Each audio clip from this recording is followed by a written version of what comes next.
삼성은 한국의 근로자에게 인도 노동자보다 30배나 많은 급여를 주고 인도 노동자에게는 인도 평균 근로자 임금의 2배 정도를 주면서 생색을 내고 있습니다. 여기 하버드 경영학과 세미나장에서 인도 출신 학생이 열변을 토하고 있습니다. 이를 본 한국 학생이 말을 꺼내자 이내 고개를 들지 못하고 주변에 있던 사람들은 박수를 치며 환호하는데요. 과연 무슨 일이 있었던 걸까요? 안녕하세요. 저는 영국 런던 출신 26 올리비아 브라운이에요. 지금은 하버드 경영대학원에서 글로벌 지속가능 경영을 전공하고 있답니다. 사실 제 인생은 문학과 경영 사이에서 줄타기 하는 것 같았어요. 중학교 때까지만 해도 저는 소설가를 꿈꾸며 청소년 문학집을 썼고 런던 청소년 문학대회에서 은상을 수상하기도 했죠. 그때 학교에서는 브라운 작가라고 불리며 꽤나 명성을 얻었답니다. 하지만 인생이란 게 항상 우리가 원하는 대로 흘러가지는 않더라고요. 아버지께서 미국 실리콘밸리의 유명 IT 기업 부사장으로 계셨기에 조금 더 실용적이고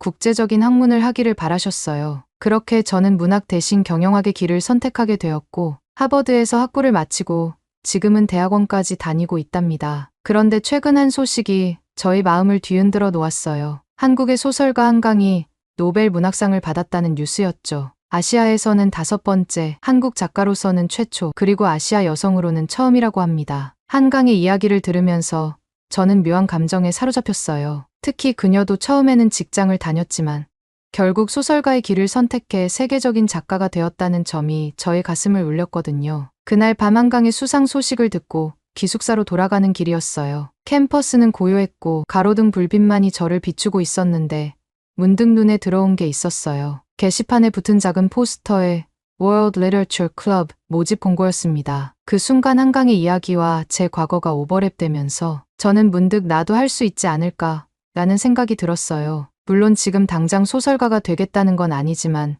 적어도 제 삶의 문학을 다시 불러들일 수 있지 않을까 하고요. 게다가 세계 문학을 통해 다양한 문화와 사회를 이해하는 것이 세계화, 경영을 공부하는 데에도 큰 도움이 될 거라고 생각했죠. 그래서 저는 망설임 없이 동아리 가입을 결심했고 바로 첫 모임에 참석하게 되었습니다. 동아리방에 들어서자 다양한 국적의 학생들이 모여 있더라고요. 그 중에서도 특히 눈에 띄는 2사람이 있었어요. 한 명은 한국에서 온 민규였고 다른 한 명은 인도 출신의 살만이었죠. 민규는 키가 크고 날카로운 눈매를 가진 청년이었는데 그의 가방에는 언제나 책이 2권 이상 들어있다고 하더라고요. 국제개발학을 전공하는 그는 저처럼 어렸을 때는 소설가를 꿈꿨다가 어찌하다 보니 국제개발학을 전공하게 되었대요. 민규는 처음 소설 동아리에 가입한 저를 격하게 환영하면서 이번에 화제가 되었던 한강의 작품 소년이 온다를 예로 들며 개발도상국의 민주화 과정과 그 과정에서의 인권 문제를 설명했어요. 그의 말에는 언제나 깊은 통찰력이 묻어났고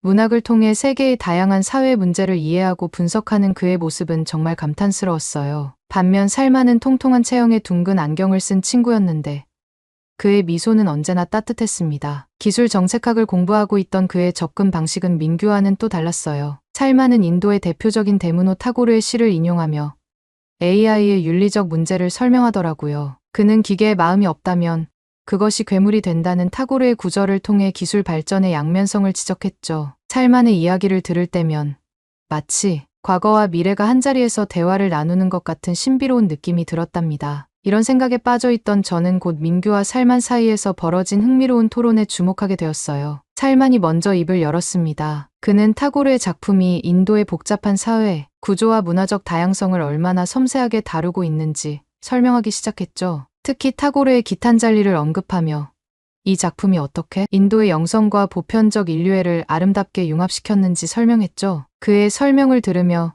인도 문학에 대한 호기심이 생겼답니다. 하지만 민규도 만만치 않았어요. 그는 한강 작가의 작품이 가진 깊이와 세계성에 관해 이야기하기 시작했죠. 특히 이번 노벨 문학상 수상이 얼마나 의미 있는 일인지 강조했어요. 한강의 채식주의자가 어떻게 현대 사회의 폭력성과 개인의 저항을 섬세하게 그려냈는지, 그리고 소년이 온다를 통해 역사의 아픔을 어떻게 예술로 승화시켰는지 설명했습니다. 민규의 말을 들으며 저는 한국 문학에 제가 알고 있던 것보다 훨씬 더 깊고 풍부한 세계가 그 안에 있다는 걸 알게 되었습니다. 동시에 문학이 어떻게 한 나라의 역사와 사회를 반영하는지도 이해하게 되었답니다. 2사람의 열정적인 토론을 들으며 저는 문학 동아리에 가입한 것이 정말 좋은 선택이었다고 느꼈어요. 이런 깊이 있는 대화를 나눌 기회가 흔치 않다는 걸 알았거든요. 하지만 동시에 조금 부담스럽기도 했어요. 제가 과연 이런 수준 높은 토론에 참여할 수 있을지 걱정되더라고요. 그때였습니다. 민규와 살만의 토론이 점점 더 열기를 띠기 시작하더니 다른 방향으로 흘러가기 시작했어요. 살만이 갑자기 화제를 돌려 최근 인도에서 일어난 삼성전자 법인 파업에 대해 언급했거든요. 그는 세계적 기업들이 개발도상국의 노동자들을 어떻게 취급하고 대우하는지 날카로운 비판을 제기했어요. 타고르의 시를 인용하며 삼성의 이윤 추구가 어떻게 인간의 존엄성을 해칠 수 있는지 설명했죠. 이 말을 들은 민규가 즉각 반박했어요. 그는 삼성이 인도에서 얼마나 많은 일자리를 창출하고 지역 경제 발전에 기여하고 있는지 설명하기 시작했죠. 또한 삼성의 사회공헌 활동, 특히 교육과 의료 분야에서 지원을 언급하며 세계적 기업의 긍정적인 역할을 강조했어요. 저는 이 논쟁을 들으며 놀라움을 금치 못했습니다. 문학 동아리에서 이런 현실적이고 첨예한 주제로 토론이 벌어질 줄은 몰랐거든요. 동시에 이런 토론이 제 경영학 공부에도 큰 도움이 될 거라는 확신이 들었어요. 세계적 기업의 역할과 책임에 대해 다양한 시각에서 생각해 볼 수 있는 기회였으니까요. 그런데 문제는 둘 간의 논쟁이 사그라지지 않고 점점 더 치열해지는 것이었습니다. 살만은 삼성 같은 글로벌 다국적 기업들이 개발도상국의 취약한 노동법을 악용한다고 주장했고, 그 결과 인도 노동자들이 노동 착취와 억압을 당하고 있다고 말했습니다. 민규는 그런 기업들이 오히려 현지 법규를 준수하며 노동 환경 개선에 앞장서고 있다고 하면서 인도 경제 발전과 지역 경제의 뿌리 역할을 한다고 반박했죠. 두 사람의 목소리는 점점 더 커졌고 동아리방의 분위기는 긴장감으로 가득 찼어요. 저는 이 논쟁을 들으며 한편으로는 삼성 같은 기업이 일자리 창출과 경제 발전에 이바지하지만 다른 한편으로는 노동 착취의 위험도 있을 수 있다 생각이 들었습니다. 그러면서 이런 복잡한 현실을 어떻게 바라보아야 할지 고민하게 되었어요. 그때였습니다. 그러던 중 갑자기 동아리방의 불이 꺼졌어요. 정전이 된 거죠. 제가 순간 당황하여 멀뚱멀뚱하고 있으니 민규가 동아리 방이 지하에 있는데 또 1층 청소 아주머니가 청소하면서 우리 방 전기를 내린 것 같다고 말하더군요. 순간 모든 것이 조용해졌어요. 어둠 속에서 우리는 잠시 말을 잃었죠. 그때 누군가가 웃음을 터뜨렸고 곧 모두가 함께 웃기 시작했어요. 긴장감이 순식간에 사라지는 순간이었죠. 불이 다시 들어왔을 때 우리는 모두 조금 전과는 다른 표정을 하고 있었습니다. 민규와 살만도 서로를 바라보며 어색하게 웃고 있었죠. 동아리 회장이 나서서 오늘의 토론은 여기까지 하자고 제안했고 그렇게 저희 첫 번째 동아리 모임이 끝나게 되었습니다. 기숙사로 돌아가는 길, 토론의 열기로 머릿속이 가득했어요. 그러다 문득 룸메이트 아디티가 떠올랐죠. 저랑 같이 사는 아디티는 인도 출신으로 IT를 전공하는 똑똑한 친구랍니다. 처음엔 문화 차이 때문에 어색했지만 종종 밤늦게까지 이야기를 나누고 한국 드라마를 보며 함께 눈물 흘리면서 정말 가까워졌습니다. 그날도 기숙사에 돌아가 아디티에게 소설 동아리 가입 이야기를 들려주고 한국 드라마를 함께 볼 생각에 발걸음이 빨라졌답니다. 그런데 기숙사에 와보니 제 생각과는 전혀 다른 일이 펼쳐졌습니다. 방에 들어서자 아디티가 침대에 축 처져서 누워있더라고요. 무언가 고민이 있는 건지 컨디션이 안 좋아 보였죠. 제가 무슨 일이냐고 물었더니 그녀는 별일 없고 그저 몸살기가 있는 것 같다고 하더군요. 저는 따뜻한 차와 약을 줘야겠다고 생각하고 물을 끓이러 전기포트를 꺼냈어요. 그러면서 오늘 있었던 일을 간단하게만 이야기하고 아디티가 잘 쉴 수 있도록 배려하려 했습니다. 그런데 제 이야기에서 살만의 이야기가 나오자 아디티가 흥미롭게 듣더라고요. 제가 살만의 비판적인 시각과 민규의 옹호적인 입장을 설명하며 삼성의 역할이 양면적일 수 있다고 말했을 때였어요. 아디티가 갑자기 몸을 일으키더니 말하는 거예요. 살만이라는 친구는 인도 사람이라 내가 좋게 보려고 했는데 내 생각과 전혀 달라. 말도 안 되는 이야기야. 저는 눈이 휘둥그레졌죠. 컨디션이 안 좋아 누워있던 친구가 이렇게 반응할 정도라니 무슨 일인가 싶었거든요. 그러자 아디티가 제게 놀라운 이야기를 들려주었어요. 알고 보니 아디티는 삼성전자가 2010년부터 인도 챈나이에 설립한 IT 센터의 수혜자였던 거예요. 삼성이 챈나이 지역 공립학교 2곳에 프린터와 PC, 인터넷을 갖춘 IT 센터를 설립하고 임직원들의 자발적인 모금으로 성금까지 지원했다고 해요. 지금은 5개의 공립학교로 확대되었대요. 아디티는 그곳에서 삼성의 지원으로 한국의 선진 기술과 IT 교육을 받아 하버드에 입학하게 되었고 덕분에 지금 인공지능과 빅데이터를 전공하게 되었다고 말하더군요. 저는 그 말을 듣고 깜짝 놀랐답니다. 세계적 기업의 사회공헌 활동이 이렇게 직접적으로 한 개인의 인생을 바꿀 수 있다는 사실이 정말 놀라웠거든요. 더욱 감동적인 건 아디티의 꿈이었어요. 그녀는 자신도 삼성 같은 세계적 기업에서 IT를 통해 많은 소외계층에게 희망과 사랑을 주는 것이 꿈이라고 말하더라고요. 그 순간 저는 세계적 기업의 윤리와 사회적 책임에 대해 새로운 시각을 갖게 되었어요. 제가 느낀 점을 이야기하자 아디티가 흥미로운 제안을 했습니다. 다음 주에 학교에서 세계적 기업 윤리 세미나가 열리는데 참석해 보라고 권하더라고요. 아디티도 가고 싶어 했지만 컨디션이 안 좋아서 못 갈 것 같다고 했죠. 그날 밤 저는 많은 생각에 잠겼어요. 문학 동아리에서 시작된 토론, 그리고 아디티의 실제 경험을 들으며 세계적 기업의 역할에 대한 제 시각이 얼마나 좁았는지 깨달았거든요. 앞으로 세미나에 참석해서 더 많은 것을 배우고 싶다는 생각이 들었답니다. 다음 날 아침 저는 새로운 결심을 안고 일어났습니다. 세계적 기업의 역할과 책임에 대해 더 깊이 공부해 보기로 한 거예요. 그래서 도서관에 가서 관련 서적들을 찾아보기 시작했죠. 책을 읽으며 저는 기업의 사회적 책임이나 윤리 경영 같은 새로운 개념을 접하게 되었고 점점 더 이 주제에 빠져들게 되었어요. 그렇게 오전을 도서관에서 보내고 오후가 되니 문득 아디티의 상태가 괜찮아졌는지 걱정이 되더라고요. 그런데 아디티는 제 연락을 받지 않았습니다. 뭔가 불길한 예감이 들어 문자를 보냈는데 문자마저 읽지 않더라고요. 불안한 마음이 들어 하던 공부를 뒤로 하고 서둘러 기숙사로 향했죠. 그러곤 기숙사 방에 들어가서 깜짝 놀라고 말았습니다. 아디티가 없는 거예요. 단순히 밖에 나갔다기보다 그녀의 옷가지와 소지품들도 많이 사라졌었습니다. 혹시 병원에 간 건 아닐까? 아니면 어디서 쓰러진 건 아닐까? 머릿속이 복잡해지는 그때 책상 위에 놓인 편지 한 통이 눈에 들어왔어요. 떨리는 손으로 편지를 펼쳤죠. 아디티의 필체였습니다. 편지에는 그동안 숨겨왔던 아디티 가족의 사정이 적혀 있었어요. 아디티의 아버지는 삼성 IT 센터에서 일하셨는데 최근 건강이 급격히 나빠지셔서 일을 그만두시고 지금은 걷기조차 힘들다는 거예요. 일을 할 때부터 허리가 아주 아팠는데 최근 통증이 더 심해져서 밥도 제대로 못 챙겨 드시고 기력이 너무 쇠해졌다고 해요. 더 충격적인 건 인도의 고향에는 적절한 의료시설이 없고 대기 시간도 엄청나게 길어서 아버지의 심각한 병세에 당장 치료를 받아야 하는데 그럴 수 없다는 거였어요. 게다가 치료비도 만만치 않아 보였죠. 아디티는 제가 걱정할까봐 말을 안 하고 잠깐 다녀오려 했다고 해요. 하지만 결국 걱정할 것 같아서 편지로 간단한 소식만 전한다고 했죠. 편지 마지막에는 너무 걱정하지 말고 인도에 잘 도착하면 그때 연락하겠다는 말도 덧붙여 있었어요. 저는 편지를 다 읽고 나서 마음이 너무 무거워졌어요. 친구가 이런 큰 어려움을 겪고 있었는데 전혀 눈치채지 못했다는 게 너무 미안하고 부끄러웠습니다. 어떻게든 도와주고 싶었지만 학생 신분으로 할 수 있는 게 별로 없다는 사실에 무력감을 느꼈어요. 그날 밤 저는 아디티가 무사히 인도에 도착하기를 간절히 바라며 잠들었어요. 그리고 다음 날부터는 더욱 열심히 공부하기로 다짐했죠. 언젠가 제가 세계적 기업에서 일하게 된다면 돈도 많이 벌고 아디티의 가족 같은 분들을 돕는 일을 하고 싶다는 꿈이 생겼거든요. 그렇게 하루가 지나가고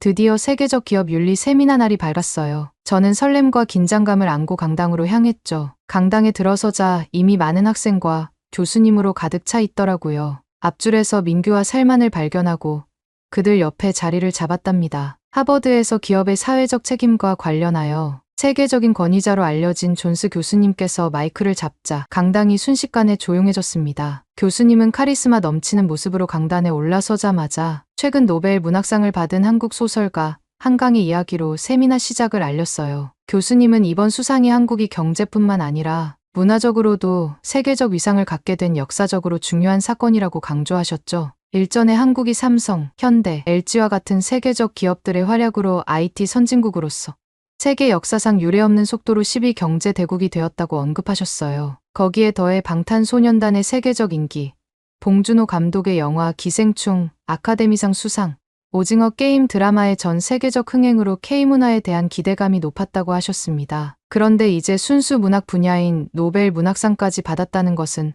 한국이 진정한 경제 강국을 넘어 문화강국으로 자리매김했다는 증거라고 말씀하셨어요. 이 말씀을 들으며 저는 가슴이 뭉클해졌습니다. 문득 아디티가 생각났죠. 그녀도 이 세미나에 참석하고 싶어 했는데 같이 왔으면 얼마나 좋았을까 하는 아쉬움이 들었어요. 동시에 그녀의 아버지 건강이 걱정되기도 했답니다. 그렇게 세미나 시작 후 존스 교수님께서 토론의 방향을 삼성전자로 돌리셨어요. 그분의 목소리에 힘이 실렸죠. 교수님은 삼성의 연간 매출이 무려 230조 원에 달한다는 사실을 언급하시면서 이는 많은 국가의 GDP를 뛰어넘는 규모라고 설명하셨어요. 저는 그 엄청난 숫자에 입이 떡 벌어지더라고요. 그때 민규가 손을 들어 발언 기회를 얻었습니다. 그의 눈빛에서 자신감이 느껴졌죠. 민규는 삼성이 세계 1위가 될 수 있었던 이유를 설명하기 시작했어요. 지속적인 기술 혁신과 품질 향상뿐만 아니라 세계 시장에서 현지화 전략을 통해 각 나라의 문화와 니즈를 충족시키는 사회적 책임을 다했다고 강조했어요. 또한 단기 이익보다는 지역사회의 환원과 상생을 위해 교육, 의료, 문화 지원 등 다양한 사회공헌 활동을 펼쳐왔다고 말했죠. 민규의 설명을 들으며 저는 고개가 깊이 끄덕여졌습니다. 아디티를 통해 들은 이야기들이 떠올랐거든요. 하지만 곧 살만의 반응이 궁금해졌죠.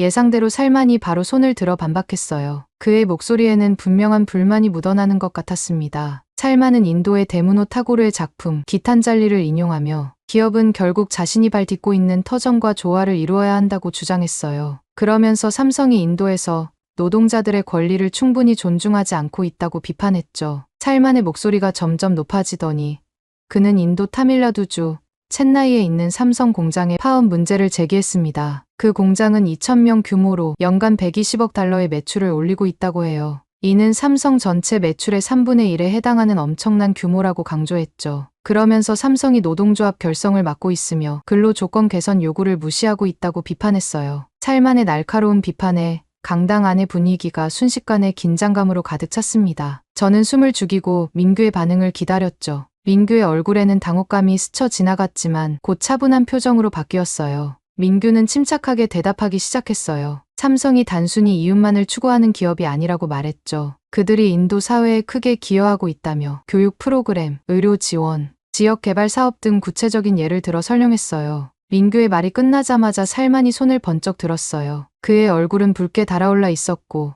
목소리에는 분노가 가득하더라고요. 살만은 구체적인 혜택이 뭐냐고 말해보라고 소리쳤습니다. 삼성은 한국의 근로자는 인도 노동자보다 30배나 많은 급여를 받고 있으면서 인도 노동자에게는 인도 평균 근로자 임금의 2배 정도를 주면서 생색을 내고 있다고 말했습니다. 또한 삼성인도 노동복지조합의 인정을 요구하며 말을 시작했어요. 그는 노동자들의 기본적인 권리가 무시되고 있다고 주장했죠. 아무리 큰 기업이라도 노동자의 권리를 무시해서는 안 됩니다. 삼성은 노조 결성을 맡고 있어요. 이것이 과연 사회적 책임을 다하는 기업의 모습일까요?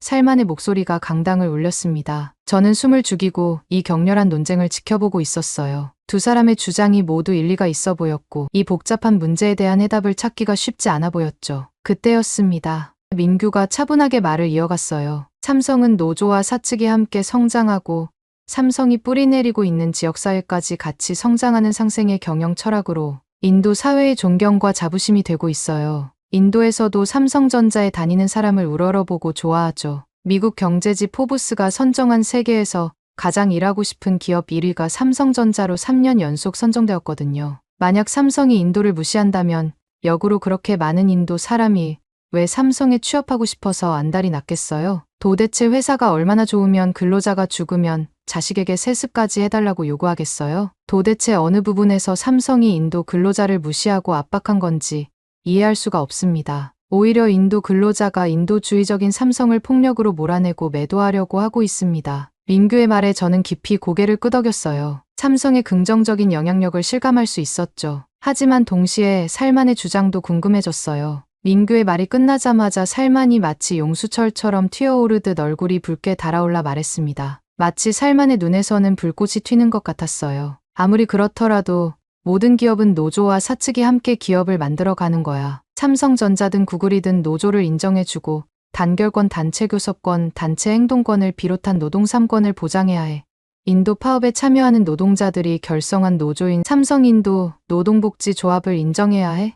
노조가 있어야만 경영진과 임금 협상 및 근로 시간 조절 협상 등에 임할 수 있어. 노조 자체를 부정하는 것은 삼성이 인권을 무시하는 처사라고 봐야 해.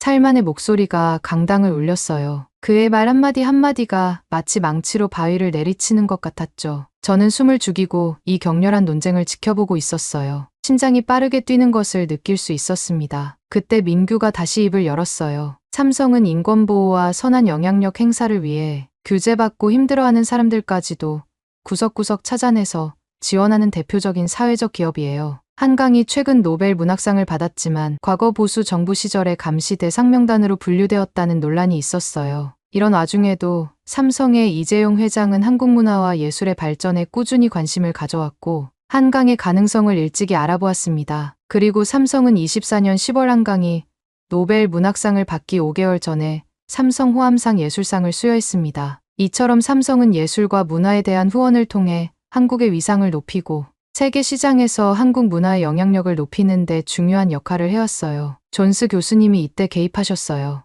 양측 모두 좋은 지적을 해주셨습니다. 세계적 기업의 역할은 단순히 흑백으로 나눌 수 없는 복잡한 문제입니다. 찰만이 다시 반박했어요. 그깟 한 명 후원한 걸로 뭐 그리 생색을 내는 건지 모르겠네요. 타고르의 기탄잘리에서 볼 수 있듯이 모든 인간의 존엄성과 자유는 존중받아야 합니다. 타고르는 자유 없는 삶은 새장 속의 새와 같다라고 했어요. 삼성이 노동조합 결성을 막는 것은 노동자들의 자유를 제한하는 것과 다름없습니다. 타고르가 말한 모든 인간은 평등하다라는 이상에 비추어 볼 때 삼성의 행동은 노동자들의 기본적 권리를 무시하는 것이에요. 만약 삼성이 정말 사회적 기업이라면 노동조합을 인정해야 하지 않을까요? 살만의 말에 강당 안의 분위기가 다시 긴장감으로 가득 찼어요. 저는 민규의 반응이 궁금해 그를 바라봤죠. 민규는 잠시 생각에 잠기더니 조용히 말을 이어갔습니다. 그의 목소리에는 진심이 묻어났죠. 특히 삼성은 인도인이 가장 자랑스러워하는 데무노 타고르의 이름을 딴 타고르 문학상을 제정해서 2009년부터 10년 넘게 인도 문학 꿈나무들을 후원하고 있어요. 타고르는 아시아 최초로 노벨 문학상을 받았으며 간디와 함께 인도의 국부로 칭송받는 분이죠. 그런데도 인도 기업 중 어느 하나도 미래의 타고르를 꿈꾸는 인도 아이들의 꿈을 응원하지 않았어요. 하지만 삼성은 대한민국 기업임에도 불구하고 인도 법인이 뿌리내린 지역의 문학 발전과 사회적 상생을 위해 지금까지도 이 문학상을 수여하고 있습니다. 민규의 눈빛이 반짝였어요. 심지어 인도 문학협회 서기관이 인도 문학 발전에 힘쓰는 세계적 기업 삼성전자 덕분에 인도 문화는 더욱 빛날 것이며 삼성도 영원히 빛날 것이라며 인터뷰까지 자청했다고 해요. 삼성의 온기는 한 사람에게만 그치지 않고 인도 사회 전체는 물론 전 세계와 인류 전체에 긍정적인 영향을 미치고 있습니다. 민규의 말에 저는 깜짝 놀랐어요. 삼성이 이렇게 다양한 방면에서 인도 사회에 기여하고 있다는 사실을 몰랐거든요. 하지만 살만의 표정은 여전히 불만스러워 보였습니다. 살만이 고개를 저으며 말했어요. 문학 양성에만 투자하는 게 기업인가요? 기본적인 인간에 투자하고 우수 인력을 양성하기 위해 노력해야 하는 거 아닌가요? 같이 일하는 근로자의 요구도 안 들어주는 기업이 어떻게 사회적 기업이라고 하는 거죠? 민규는 살만의 질문에 대답하듯 더욱 구체적인 예를 들며 설명을 이어갔어요. 그의 목소리에는 확신이 가득했죠. 삼성전자는 2010년부터 인도 챈나이에서 IT 센터 2곳을 운영하며 어려운 환경의 지역 청소년과 주민들을 위한 IT 교육 활동에도 힘썼습니다. 챈나이 지역 공립학교 2곳에 각각 20여 대의 PC와 프린터, 인터넷 설비 등을 갖춘 IT 센터를 설립했고 지금은 5개 학교가 더 추가되어 총 7개의 공립학교에서 이 프로그램이 운영되고 있습니다. 민규의 설명을 들으며 저는 세계적 기업의 사회적 책임이 얼마나 다양한 형태로 실현될 수 있는지 깨닫게 되었어요. 동시에 이런 복잡한 문제에 대해 한 가지 답만 있는 게 아니라는 것도 알게 되었답니다. 토론이 점점 더 열기를 띄어가는 와중에 존스 교수님이 다시 입을 여셨어요. 그분의 목소리에는 연륜과 지혜가 묻어났죠. 민규 학생의 지적이 일리 있습니다. 교수님이 말씀하셨어요. 삼성은 오랫동안 근로자와 사측이 상생 관계를 맺고 지역사회에 공헌해온 기업이었습니다. 사실 삼성이 제공하는 혜택이 너무 좋다 보니 오히려 문제가 생기기도 했죠. 자국 기업과의 복지 격차가 커지면서 더 많은 혜택을 바라는 욕심이 생겨났던 것도 사실입니다. 교수님은 잠시 숨을 고르시더니 계속해서 말씀하셨어요. 특히 과거 중국의 사례를 보면 이해가 쉽습니다. 삼성전자가 중국에 공장을 두었을 때도 비슷한 일이 있었어요. 혜택이 너무 좋아 중국 노동자들이 더 많은 것을 요구하기 시작했고 결국 삼성은 중국에서 철수해 인도로 오게 되었죠. 그러면서 교수님은 현재 상황도 짚어주셨습니다. 지금은 미중 무역 갈등으로 삼성, 구글, 애플 같은 세계적 기업들이 새로운 제조기지를 찾고 있는 시기입니다. 인도가 중국을 대체할 수 있는 대안으로 떠오르고 있죠. 나렌드라 모디 총리의 메이크 인 인디아 정책으로 외국 기업에 보조금까지 주면서 투자를 유치하고 있는 상황에서 이미 진출해 있는 삼성을 내쫓으려는 건 현명해 보이지 않습니다. 교수님의 말씀이 끝나자 강당에 잠시 정적이 흘렀어요. 모두가 그 말의 의미를 곱씹어보는 듯했죠. 그때였어요. 토론이 한창 진행 중일 때 갑자기 제 주머니에서 휴대전화가 진동하기 시작했어요. 화면을 확인해 보니 아디티에게서 긴급 영상통화 요청이 왔더라고요. 저는 잠시 망설였지만 아디티의 상황이 걱정되어 통화를 받기로 했어요. 주변 사람들에게 양해를 구하고 강당 뒤쪽으로 이동했습니다. 화면에 나타난 아디티의 얼굴은 피곤해 보였지만 동시에 안도의 표정도 보였어요. 아디티는 미안한 기색을 보이며 갑자기 연락한 이유를 설명하기 시작했습니다. 그녀에겐 제게 꼭 알려주고 싶은 소식이 있다고 했죠. 아버지의 상태가 생각보다 심각하지만 놀라운 일이 일어났다고 해요. 삼성에서 그들을 도와주기로 했다는 거예요. 김준호 차장이라는 분이 연락해와서 삼성의 글로벌 의료 지원 프로그램을 통해 아버지를 한국의 삼성서울병원으로 모시고 가 치료를 받게 해준다고 했대요. 저는 깜짝 놀라 말을 잇지 못했어요. 아디티는 이 프로그램에 대해 더 자세히 설명해 주었어요. 삼성이 전 세계 지사의 직원들과 그 가족들을 위해 운영하는 것이라고 해요. 고도의 의료 기술이 필요한 중증 환자들을 한국으로 초청해 최고의 의료 서비스를 제공하며 모든 비용은 삼성에서 부담한다고 하더라고요. 아디티는 눈물을 흘리며 그녀의 가족에게는 기적 같은 일이라고 했죠. 저는 마음이 복잡했어요. 조금 전까지 열띤 토론에서 들었던 삼성에 대한 비판적인 의견들이 머릿속을 스쳐 지나갔죠. 하지만 동시에 아디티와 그녀의 가족에게 실질적인 도움을 준 삼성의 모습도 보게 되었어요. 아디티는 이제 아버지와 함께 한국으로 가는 준비를 하고 있다고 했어요. 돌아와서 자세한 이야기를 들려주겠다고 약속했죠. 아디티와의 통화를 마치고 강당으로 돌아왔을 때 분위기가 많이 달라져 있었습니다. 제 마음은 아직도 아디티의 이야기로 가득 차 있었죠. 떨리는 목소리로 방금 들은 소식을 전했어요. 아디티의 아버지가 삼성의 도움으로 한국에서 치료를 받게 되었다는 사실. 아디티도 2010년 삼성이 인도 첸나이에 설립한 IT 센터의 수혜자였다는 사실을 말했어요. 그리고 그 덕분에 아디티가 지금 하버드에서 인공지능과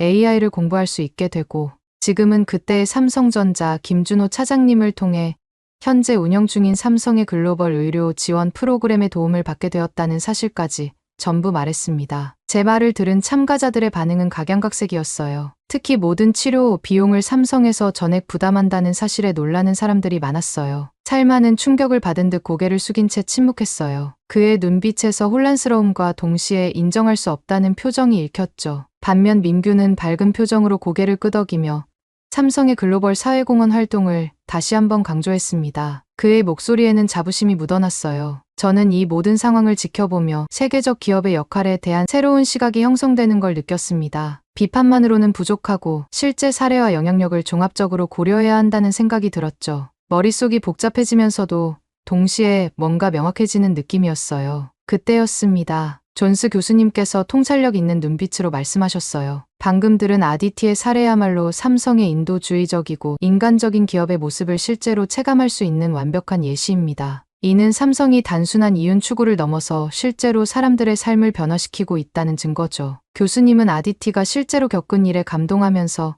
계속 말씀을 이어가셨어요. 삼성은 단순히 한국의 대표 기업이 아닙니다. 그들의 영향력은 전 세계에 미치고 있죠. 230조 원에 달하는 연간 매출은 많은 국가의 GDP를 뛰어넘는 규모입니다. 하지만 더 중요한 건 이런 경제적 힘을 어떻게 사용하느냐는 거죠. 교수님의 목소리에 힘이 실렸어요. 삼성은 기술 혁신을 통해 세계 시장을 선도하면서도 동시에 사회적 책임을 다하고 있습니다. 아디티의 사례처럼 교육 지원부터 의료 혜택까지 그들의 영향력은 개인의 삶을 근본적으로 변화시키고 있어요. 이는 진정한 세계적 기업의 모습이자 우리가 기업에 기대하는 사회적 책임의 모범 사례라고 할 수 있습니다. 만약 이런 세계적인 기업인 삼성이 인도에서 철수한다면 이는 더 좋은 생산기지를 찾아간다는 뜻이 되고 반대로 인도가 최악의 생산기지가 된다는 의미가 되겠죠. 교수님의 말씀에 강당 전체가 숨죽인 채 귀 기울였어요. 삼성을 비롯한 한국 기업은 물론이고 구글이나 애플 같은 다른 거대 정보통신 기업들도 줄줄이 탈출 러시에 뛰어들 겁니다. 이는 인도 사회에 심각한 경제적 타격을 줄 뿐만 아니라 인도의 국제 경쟁력도 심각하게 저하하고 신뢰도도 떨어뜨리는 결과를 초래하겠죠. 그러면서 교수님은 마지막으로 이렇게 말씀하셨어요. 하지만 기억하세요. 삼성이 인도에서 철수하더라도 그들의 영향력은 영원히 빛나는 별처럼 남을 것입니다. 이 말씀에 많은 참가자들이 깊이 공감하는 듯했어요. 저도 가슴 한편이 뭉클해지는 걸 느꼈죠. 세계적 기업의 역할과 책임이 얼마나 크고 복잡한지, 그리고 그것이 어떻게 한 나라의 운명과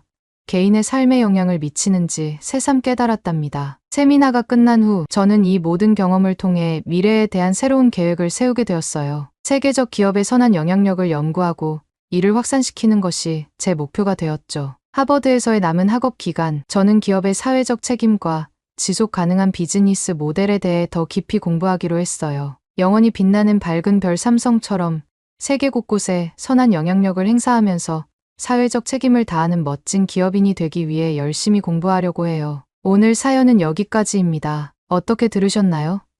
삼성의 이름이 밝게 빛나는 이유가 명확하게 드러나네요. 인도에서 철수하더라도 그 밝은 빛이 전 세계에 널리 퍼지길 바랍니다. 오늘 사연이 재미있으셨다면 구독 버튼 한 번만 꼭 눌러주세요. 댓글도 자유롭게 달아주시고요. 저는 더 좋은 사연으로 찾아뵐게요. 감동도서관이었습니다. 감사합니다. 그의 연구 결과가 한국인 최초이자 세계 최초로 단독 저자로 네이처 논문에 게재된 거예요. 게다가 그의 논문은 세계 최고 권위의 학술지를 발칵 뒤집을 만큼 혁신적인 접근법이었습니다. 이건 우리 스위스에서 노벨상 수상자급 교수도 감히 엄두를 내지 못하는 일입니다. 여기 한국에서 온 한 학생의 연구가 단순한 학술지 게재를 넘어 전 세계 학계에 엄청난 지진을 일으켰습니다. 노벨상 수상자들도 엄두를 내지 못하는 일을 해낸 그의 비결은 무엇일까요? 안녕하세요. 저는 스위스 추리히 출신의 카를라 에나입니다. 현재 로잔 연방공과대학교 수학과 3학년에 재학 중이에요. 사실 제 인생의 첫사랑은 음악이었어요.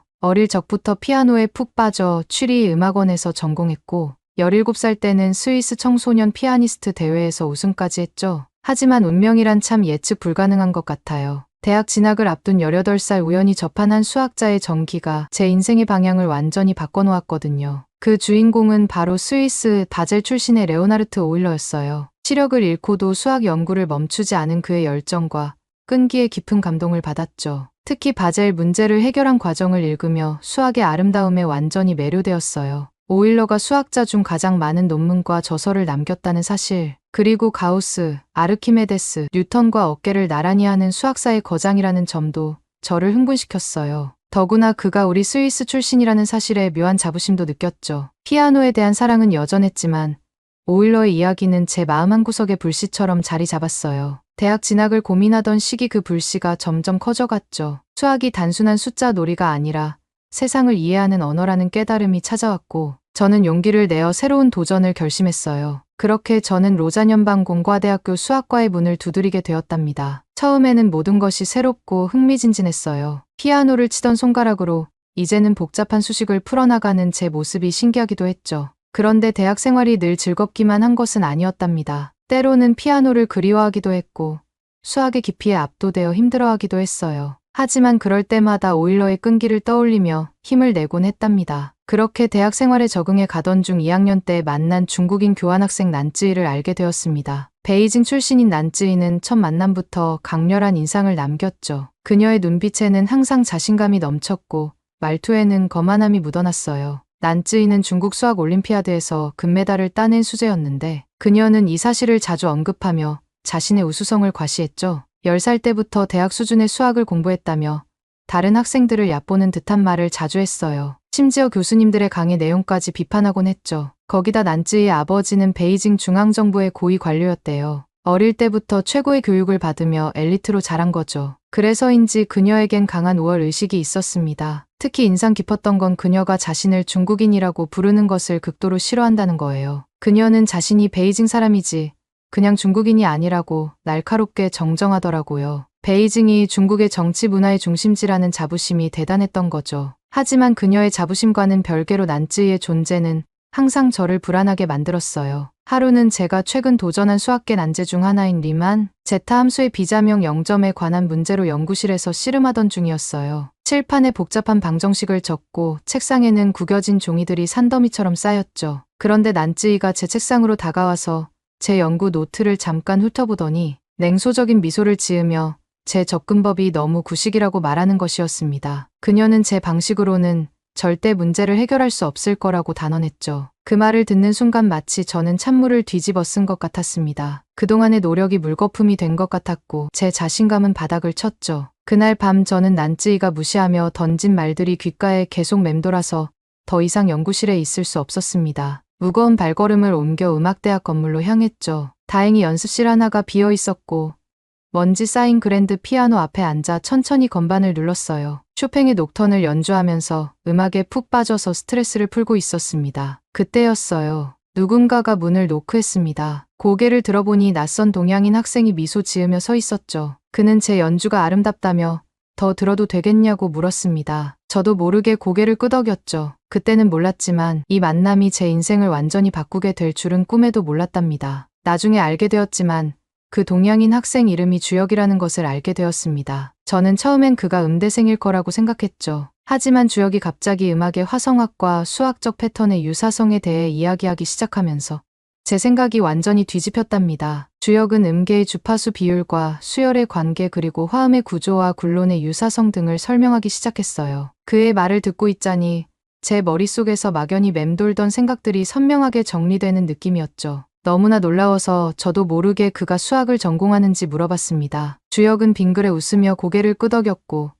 오히려 제게 음대생이 아닌지 되물었죠. 그 질문에 피식 웃음이 나왔어요. 저는 수학과 학생이지만 스트레스 해소로 가끔 피아노를 친다고 제 상황을 간단히 설명했죠. 주혁은 제 설명을 듣고 눈을 동그랗게 떴어요. 수학과 학생이 어떻게 음악을 이렇게 잘하는지 물으며 감탄했죠. 그의 진심 어린 감탄에 왠지 모를 뿌듯함을 느꼈답니다. 그러다 주혁이 제가 언급한 스트레스의 원인이 혹시 수학 문제 때문인지 물었어요. 그 질문에 저는 잠시 망설이다가 결국 모든 걸 털어놓기로 했죠. 난쯔이에 대한 이야기를 시작했습니다. 베이징 출신인 그녀의 강한 자부심 어릴 때부터 수학 신동이었다는 것, 그리고 그녀가 저를 은근히 무시하는 듯한 태도까지 모두 말했죠. 여러모로 제가 많이 부족한 것 같아서 고민이 많다고 털어놨어요. 주혁은 제 이야기를 끝까지 경청한 후 따뜻한 미소를 지으며 제가 정말 대단해 보인다고 말해주었습니다. 음악과 수학을 모두 잘한다는 건 분명 엄청 스마트하고 똑똑하다는 증거라고 하더라고요. 한 분야가 아닌 서로 다른 두 분야에서 뇌가 깨어있으면 그게 수학 문제를 푸는데도 큰 도움이 될 거라고 격려해 주었죠. 주혁의 따뜻한 위로에 제 마음이 점점 더 열렸어요. 우리는 자연스럽게 레만 호수 주변을 거닐며 이야기를 나눴죠. 꿈, 고향 이야기, 유학 생활의 어려움까지 공유하고 있었어요. 그러다 문득 할머니 생각이 났습니다. 할머니께서 많이 편찮으시다는 말이 제 입에서 나온 것에 저도 놀랐어요. 평소라면 누구에게도 쉽게 털어놓지 않았을 이야기였지만 주혁의 따뜻한 눈빛을 보며 자연스럽게 말하게 되었답니다. 할머니의 건강 문제에 대해 이야기하다 보니 저도 모르게 더 구체적인 내용을 털어놓게 되었어요. 할머니께서는 원래 건강하셨는데 몇 년 전부터 심방세동이라는 심장 질환을 앓고 계세요. 불규칙한 심장 박동 때문에 자주 어지러움을 느끼시고 가끔은 숨이 차다고 하셨죠. 우리 가족은 백방으로 치료법을 알아봤지만 스위스의 의료 시스템에서는 적절한 해결책을 찾지 못했어요. 지금은 할머니가 약물로 증상을 조절하며 조심스럽게 지내고 계시지만 삶의 질이 많이 떨어지셨어요. 제 이야기를 듣던 주혁의 표정이 갑자기 진지해졌어요. 그는 조심스럽게 자신의 반려견도 비슷한 심장 문제로 고생했다고 말해주었죠. 그러면서 우연히 한의학 책을 읽다가 천마라는 한약재가 심장 질환에 도움이 될 수 있다는 걸 알게 되었대요. 처음에는 반신반의했지만 수의사와 상담 후 시도해봤더니 효과가 있었다고 해요. 주혁은 이어서 최근 뉴스에서 방탄소년단 BTS 진이 군 복무 중 천마를 섭취했다는 기사를 봤다고 말했어요. 주혁이 BTS 진의 천마 섭취 뉴스를 언급하자 저는 깜짝 놀라 그가 한국 사람인지 물어봤습니다. 주혁이 그렇다고 대답하자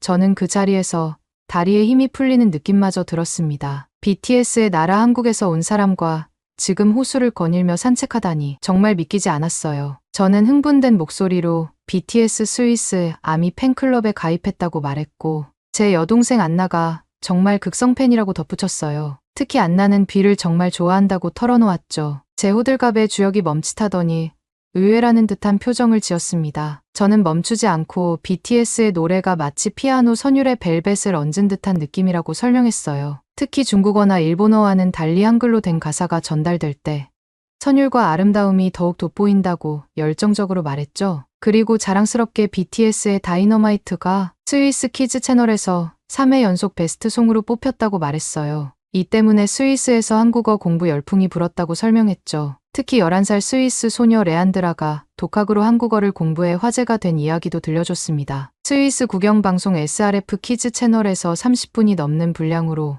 레안드라를 소개했다고 말하면서 그 방송에서 레안드라가 미국의 팝송보다 유럽의 클래식보다 한국의 케이팝이 더 좋아요라고 말했던 인터뷰 장면도 생생하게 설명했습니다. 주역의 반응을 보며 저는 더욱 신이 나서 BTS와 한국 문화에 대한 이야기를 이어갔어요. 제 열정적인 설명에 주역은 점점 더 놀란 표정을 지었고 반대로 저는 그의 반응을 보며 더욱 흥분되었죠. 마치 제가 BTS의 비공식 홍보대사라도 된 것 같은 기분이 들더라고요. 그때였습니다. 흐뭇하게 제 이야기를 듣던 주역이 갑자기 표정을 바꾸더니 사실 엄청난 사실이 있다고 말했습니다. 사실은 주역이 BTS B와 초등학교 동창이라는 거예요. 저는 그의 말을 듣고 머릿속이 완전히 하얘졌고 심장은 마구 뛰기 시작했어요. 입은 다물어지지 않고 귀는 그의 말을 제대로 들은 건지 의심되기 시작했죠. 정말 말도 안 되는 일이거든요. 지금 한국 BTS B의 동창생과 호수를 거닐고 있다니 제 머릿속은 꿈을 꾸는 것 같았습니다. 거짓말이라면서 한마디가 제 입에서 튀어나와 버렸죠. 그런데 뒤이어 이어진 주역의 행동을 보고 저는 정말 경악하고 말았습니다. 자신과 BTS B가 같이 찍은 사진을 보여주면서 둘 다 대구, 서구, 비산동 출신이라고 말하더군요. 그러면서 최근 BTS B가 자기 고향에 있는 달성공원에 가서 찍은 사진을 보여주었습니다. 저는 정말 현실과 환상의 경계가 모호해지는 것 같았어요. BTS 멤버의 초등학교 동창을 여기 스위스에서, 그것도 제가 우연히 만나다니, 이건 정말 믿기 힘든, 아니 거의 불가능한 일처럼 느껴졌어요. 저는 입을 다물지 못했습니다. 동생에게 어서 자랑해야겠다는 생각이 들었고 여기서 피아노 치다가 BTS 멤버의 동창을 만나다니 정말 운명 같다고 느껴지더라고요. 주역도 이런 상황이 믿기지 않는다는 듯이 말하면서 스위스에서 BTS가 이렇게 인기 있냐고 물어봤어요. 주역은 이 모든 이야기를 들으며 놀란 표정을 감추지 못했고 저는 그의 반응을 보며 더욱 신이 나서 BTS와 한국 문화에 대한 이야기를 이어갔답니다. BTS가 한국말로 노래를 하는데도 스위스 사람들이 공감하는 건 가사와 멜로디가 주는 감동 때문이에요. 저도 주역과의 대화로 그런 공감을 받으면서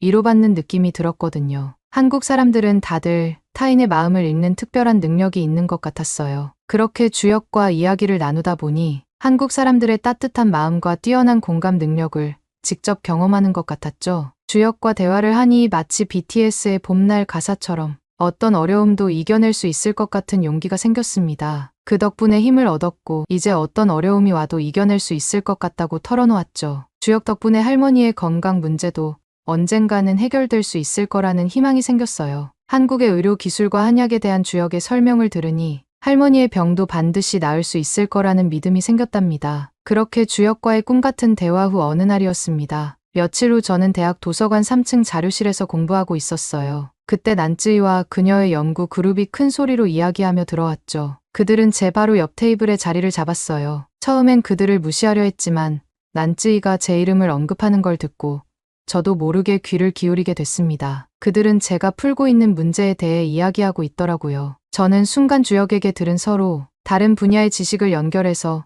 새로운 해법을 찾는 방법에 대해 조심스레 언급했어요. 그 순간 난쯔이의 표정이 순식간에 일그러졌습니다. 그녀의 눈빛이 차갑게 변하더니 비웃듯 제 의견을 무시하더라고요. 그녀는 제가 제안한 방식이 창의적이지도 않고 쓸데없는 짓이라고 폄하했죠. 그녀의 말에 다른 학생들도 키득거리기 시작했어요. 제가 당황해하며 말을 더듬자 난쯔이는 더욱 공격적으로 나왔습니다. 그녀는 제 방식으로는 절대 문제를 해결할 수 없다며 제 연구 방법이 비효율적이라면서 점점 더 목소리를 높이며 조목조목 비판하기 시작했어요. 저는 필사적으로 제 아이디어를 방어하려 했지만 난쯔이의 날카로운 반박에 점점 기가 죽었어요. 그때 난쯔이가 제 연구 노트를 가리키며 그런 것으로는 아무것도 할 수 없다는 듯이 말하면서 갑자기 팔을 휘둘렀습니다. 그녀의 급작스러운 동작에 저도 모르게 몸을 뒤로 빼다가 테이블을 건드렸고 그 바람에 제 노트북이 테이블 아래로 떨어졌어요. 동시에 옆에 있던 커피잔이 넘어지면서 연구 자료 위로 커피가 쏟아졌죠. 순식간에 일어난 일이었습니다. 그런데 충격적이었던 건 그 후의 난쯔이의 반응이었어요. 그녀는 눈 하나 깜짝하지 않고 제 방법이 어차피 쓸모없으니 망가져도 상관없다는 식의 말을 하더라고요. 그 말에 주변 학생들은 더 크게 웃었고 저는 그 자리에 얼어붙게 되었습니다. 목구멍까지 차오르는 울음을 참으며 떨리는 손으로 젖은 자료들을 모았죠. 아무도 도와주지 않았어요. 겨우 물건을 챙겨 도서관을 나왔을 때 눈물이 볼을 타고 흘러내리기 시작했어요. 연구실로 돌아와 문을 잠그고 홀로 눈물을 쏟아냈어요. 그동안의 모든 노력이 물거품이 된 것 같았죠. 얼마나 시간이 지났을까 문을 두드리는 소리가 들렸어요. 주역의 목소리였습니다. 그가 들어왔을 때 저는 여전히 눈물 범벅인 채 구겨진 연구 자료를 붙들고 있었죠. 주역은 놀란 표정을 지었지만 곧 조용히 제 옆에 앉아서 부드럽게 무슨 일이 있었는지 물어봤습니다. 그의 따뜻한 목소리에 저는 또다시 눈물이 났고 저는 주역에게 모든 일을 털어놓게 되었습니다. 난지의 모욕적인 행동과 망가진 연구 자료로 인한 좌절감을 주역에게 털어놓았어요. 이야기를 하는 동안 눈물이 그치지 않았지만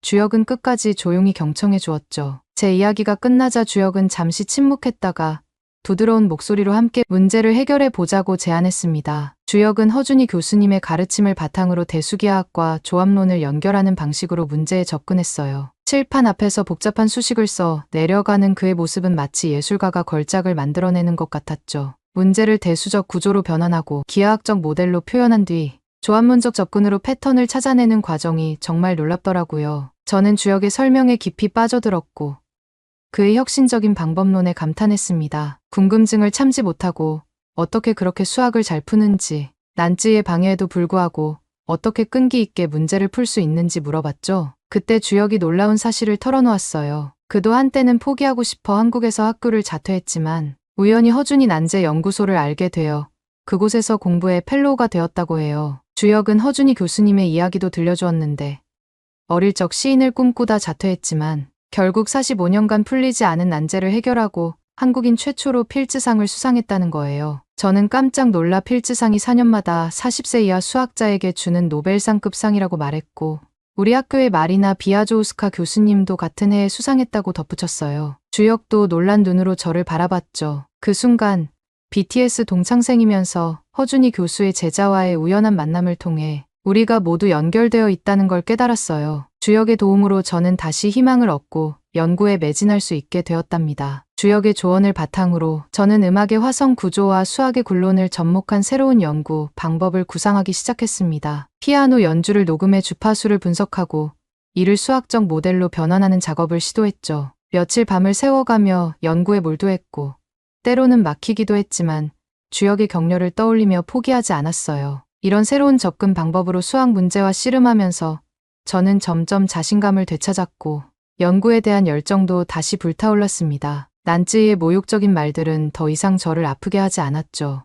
오히려 주역의 말대로 또 그의 조언대로 아픈 경험이 저를 더 강하게 만들어 주었다는 걸 깨달았답니다. 그렇게 학회날이 밝았고 학회 당일 제 가슴은 기대와 긴장으로 가득 찼어요. 발표 순서를 기다리는 동안 손바닥에는 식은땀이 맺혔고 심장은 마구 뛰었죠. 그때 난지의 이름이 호명되었고 저는 무의식적으로 몸을 앞으로 기울이며 그녀의 발표에 집중했어요. 처음에는 그저 평범한 발표처럼 보였습니다. 하지만 난지가 말을 이어갈수록 뭔가 이상한 느낌이 들기 시작했죠. 왠지 모르게 익숙한 내용들이 하나둘씩 나오기 시작한 거예요. 제 귀를 의심하며 더욱 집중해서 들었어요. 그러다 갑자기 제 심장이 멎는 것 같았어요. 난지가 언급한 방법론이 제 것과 너무나 유사했거든요. 우연의 일치겠지라고 생각하려 했지만 이어진 그래프와 설명들은 그런 희망을 산산조각 내버렸습니다. 정말 숨이 막히는 것 같더라고요. 손끝이 차가워지고 온몸에 식은땀이 흘렀죠. 머릿속은 하얘졌고 귀에서는 이명이 울렸습니다. 난지의 목소리가 점점 멀어지는 것 같았지만 그녀가 말하는 내용은 제 뇌리에 모처럼 박혔어요. 그리고 마침내 난지가 음악적 하모니와 소수의 분포 사이의 상관관계라는 결론을 말하는 순간 저는 의자에서 몸을 일으키려다 다리에 힘이 풀려 그대로 주저앉게 되었습니다. 현실감이 없어지고 마치 끔찍한 악몽을 꾸고 있는 것만 같았죠. 하지만 이건 현실이었고 제 앞에서 난지이는 제 연구를 자신의 것인 양 발표하고 있었어요. 분노, 배신감, 절망감이 한꺼번에 밀려왔고 저는 그 자리에서 울음을 터뜨릴 것만 같았어요. 난지의 발표에는 제가 설명했던 방법론, 그래프, 심지어 결론까지 제 연구와 너무나 똑같은 것이었습니다. 제가 음악의 화성 구조를 풀이의 변환을 통해 수학적 모델로 변환하고 이를 리만 제타 함수와 연결시켜 새로운 패턴을 발견한 방법을 그대로 사용하고 있었어요. 난지가 저번에 만났을 때 나를 무시하면서 그 방법은 구시대적이라 하더니 어찌나 꼼꼼하게 그대로 베껴갔는지 정말 치가 떨릴 만큼 비열하고 추악한 방법에 온몸이 얼어붙을 만큼 충격적이었습니다. 그 다음 발표가 제 차례였고 발표를 시작하자마자 청중석에 앉아있던 심사위원 중 한 분이 제 발표를 끊으면서 질문을 던졌어요. 아까 전에 발표했던 주제와 문제 해결 방법이 거의 똑같은 것 같은데 혹시 같이 연구한 겁니까? 이 질문에 저는 당황해서 말을 더듬었고 오히려 제가 베낀 것으로 의심받는 상황이 벌어졌습니다. 나중에 알고 보니 난쯔이가 미리 몇몇 심사위원들에게 접근해 자신의 연구 내용을 소개하고 제 발표에 대해 의심을 심어놓았더라고요. 상황은 점점 더 제게 불리하게 돌아갔어요. 그때였습니다. 순간 모든 것이 절망적으로 느껴졌을 때 마치 어둠 속에 한 줄기 빛처럼 주혁이 나타났어요. 그가 자리에서 일어나 발언권을 요청하는 순간 제 심장은 마구 뛰기 시작했죠. 한편으로는 안도감이 밀려왔지만 동시에 이 상황이 어떻게 흘러갈지 모른다는 긴장감도 느껴졌어요. 주혁이 말을 시작하자 회의실 전체가 조용해졌어요. 주혁의 차분한 목소리로 제 연구의 독창성을 설명하기 시작했고 저는 그의 말 한마디 한마디에 집중했죠. 그가 우리의 연구 노트와 이메일들을 증거로 제시할 때 저는 그동안의 노력이 헛되지 않았음을 새삼 깨닫게 되었습니다. 주혁의 설명이 끝나자마자 난쯔이가 자리에서 벌떡 일어났어요. 그녀의 눈빛에서 결의가 보였죠. 난쯔이는 자신의 태블릿을 꺼내들고 화면을 회의실 스크린에 투영해서 이 연구 과정이 마치 진짜 자신의 것인 듯한 상세한 노트와 계산 과정을 보여주기 시작했어요. 그녀의 설명은 날카롭고 정확했죠. 그녀의 설명을 들으니 제 손바닥에 식은땀이 맺히기 시작했습니다. 그때 주혁이 다시 입을 열었어요. 그는 제 음악적 배경을 언급하며 제가 어떻게 피아노의 화성 구조를 수학적 모델로 변환했는지 설명하기 시작했죠. 주혁의 목소리에는 확신이 가득했습니다. 그 확신만큼 그가 제 연구 방법을 설명할 때마다 저는 가슴이 뭉클해졌어요. 그러면서 제 이야기를 이렇게 깊이 이해하고 있다는 것에 정말 감동했습니다. 하지만 난쯔이도 물러서지 않았어요. 그녀는 자신의 중국 수학 올림피아드 금메달 수상 경력을 언급하며 자신의 수학적 능력을 강조했습니다. 그녀는 어릴 때부터 수학 영재로 인정받아왔고 이런 연구 방법을 오래전부터 구상해왔다고 주장하더라고요.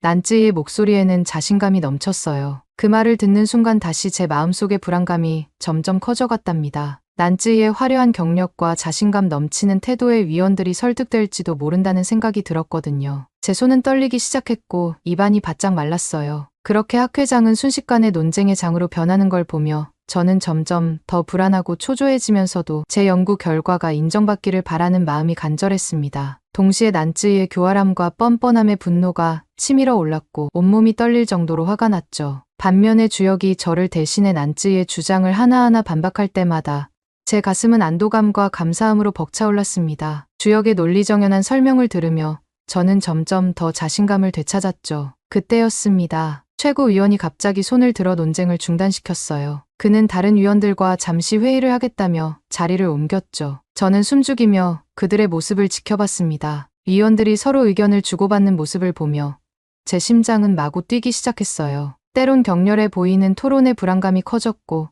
때론 고개를 끄덕이는 모습에 희망이 생겼죠. 주혁은 제 옆에 서서 계속 제 어깨를 토닥여 주었어요. 그의 존재만으로도 큰 위안이 되었죠. 반면 난쯔이는 팔짱을 낀 채 거만한 표정을 짓고 있었고 저런 뻔뻔한 태도를 보자 다시 화가 치밀어 올랐습니다. 그때였어요. 갑자기 최고심사위원장이 자리에서 일어나 엄숙한 목소리로 말씀하셨어요. 오늘의 이 논쟁 상황을 우리는 매우 심각하게 받아들이고 있습니다. 이런 행위는 수학계의 역사와 전통을 심각하게 훼손하는 것입니다.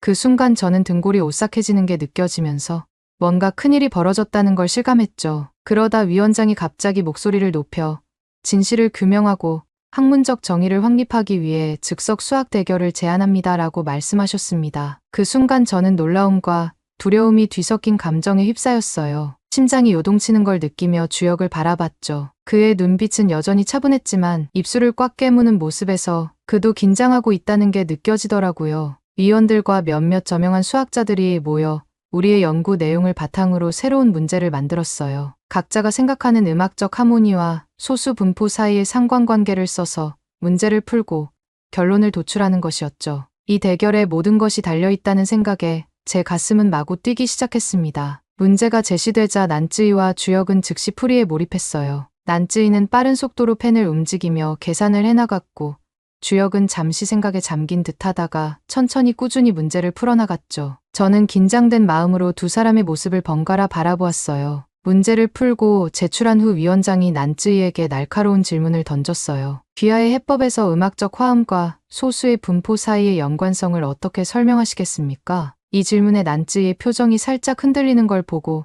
저는 가슴이 쿵쾅거렸어요. 난쯔이는 잠시 말을 더듬다가 대답을 이어갔지만 그녀의 목소리에서 약간의 자신감이 사라진 것 같았어요. 그런 다음 주혁에게로 시선을 돌린 위원장이 물었죠. 당신의 접근 방식은 매우 독특해 보입니다. 어떻게 이런 결론에 도달하셨나요?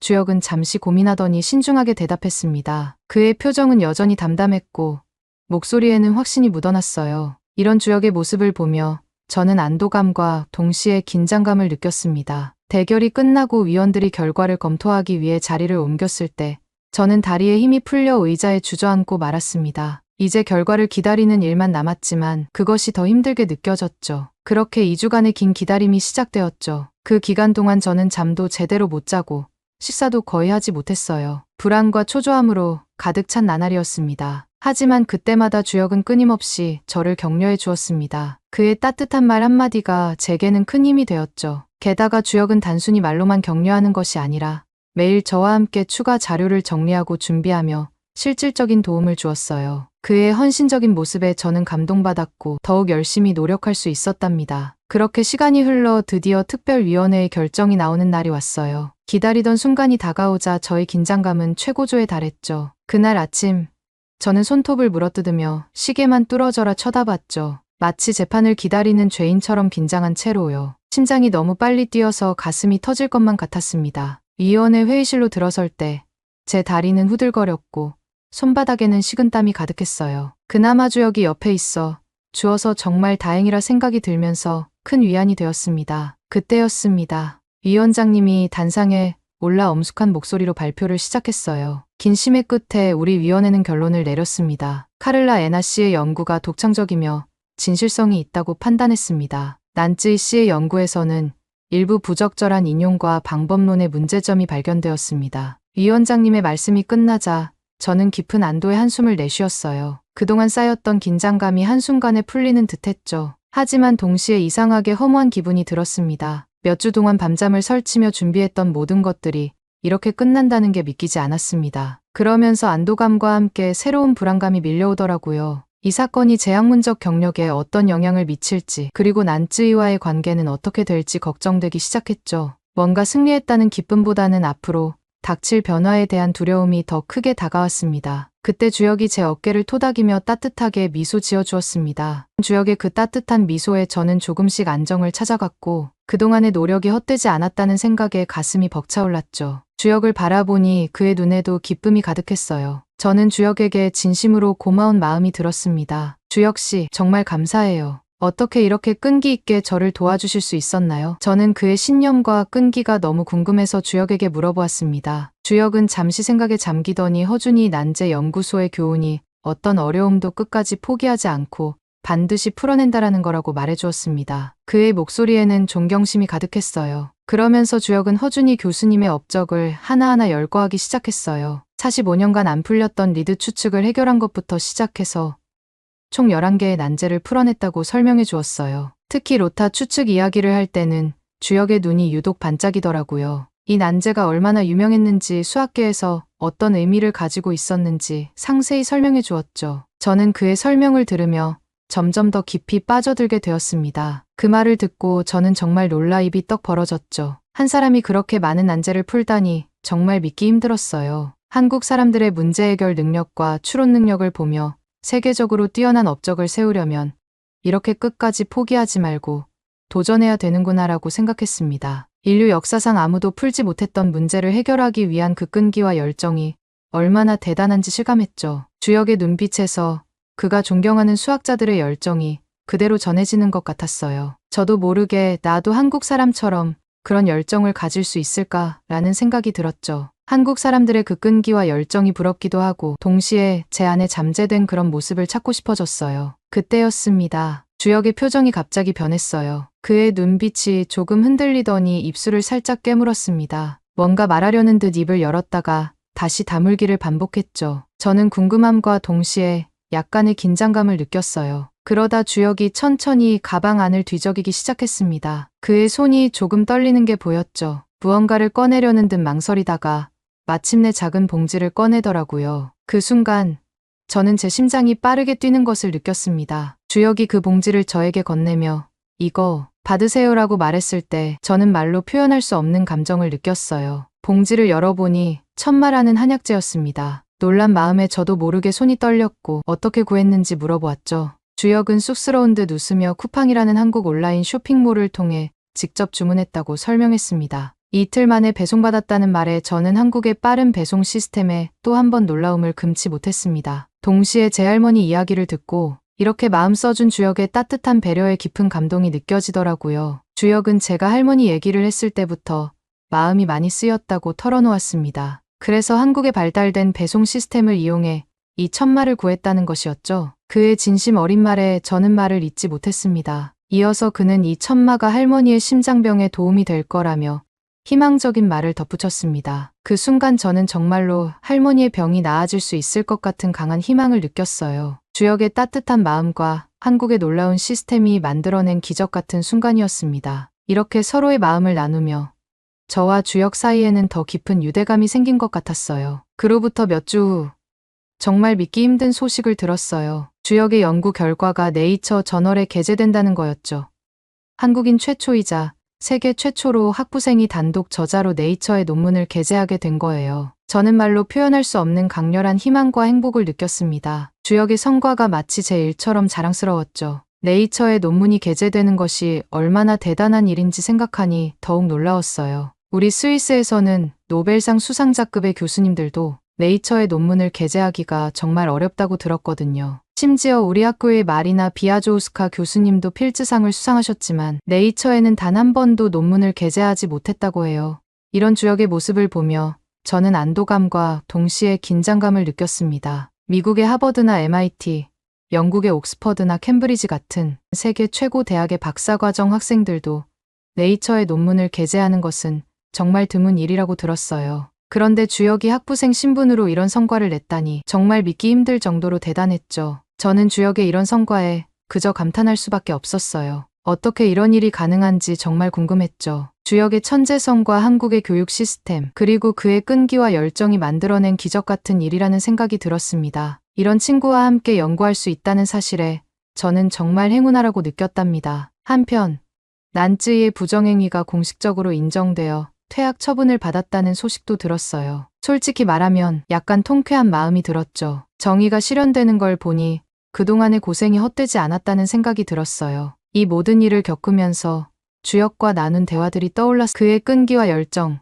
그리고 따뜻한 마음씨가 저에게 큰 힘이 되었다는 걸 새삼 깨달았죠. 한국의 문화와 교육 시스템이 이렇게 훌륭한 인재를 만들어냈다는 생각에 감탄하지 않을 수 없었습니다. 게다가 주역의 네이처 논문 게재 성과는 정말 대단했어요. 학부생으로서 이룬 이 업적은 전 세계 과학계에 큰 반향을 일으켰죠. 저는 주역과 한국의 과학기술 발전에 대해 더 알고 싶어졌어요. 그래서 우리는 다음 방학 때 함께 한국에 가기로 했어요. 서울대학교와 카이스트 같은 유명 대학들을 방문하고 한국의 선진 IT 기술도 직접 체험해 보기로 했죠. 특히 주역이 연구했던 허준이 난제 연구소도 꼭 가보고 싶어요. 또한 한국의 문화유산과 현대 문화를 동시에 경험하고 싶어요. 경복궁 같은 고궁도 가보고 BTS 공연도 보고 싶어요. 그리고 물론 한국의 맛있는 음식들도 꼭 먹어보고 싶답니다. 이번 경험을 통해 저는 많은 것을 배웠어요. 학문의 진정한 가치, 정직의 중요성, 그리고 문화 교류의 아름다움까지. 앞으로의 한국 여행이 기대되고 주역과 함께 더 많은 것을 배우고 경험할 수 있기를 기대하고 있어요. 이 여행이 제 인생의 또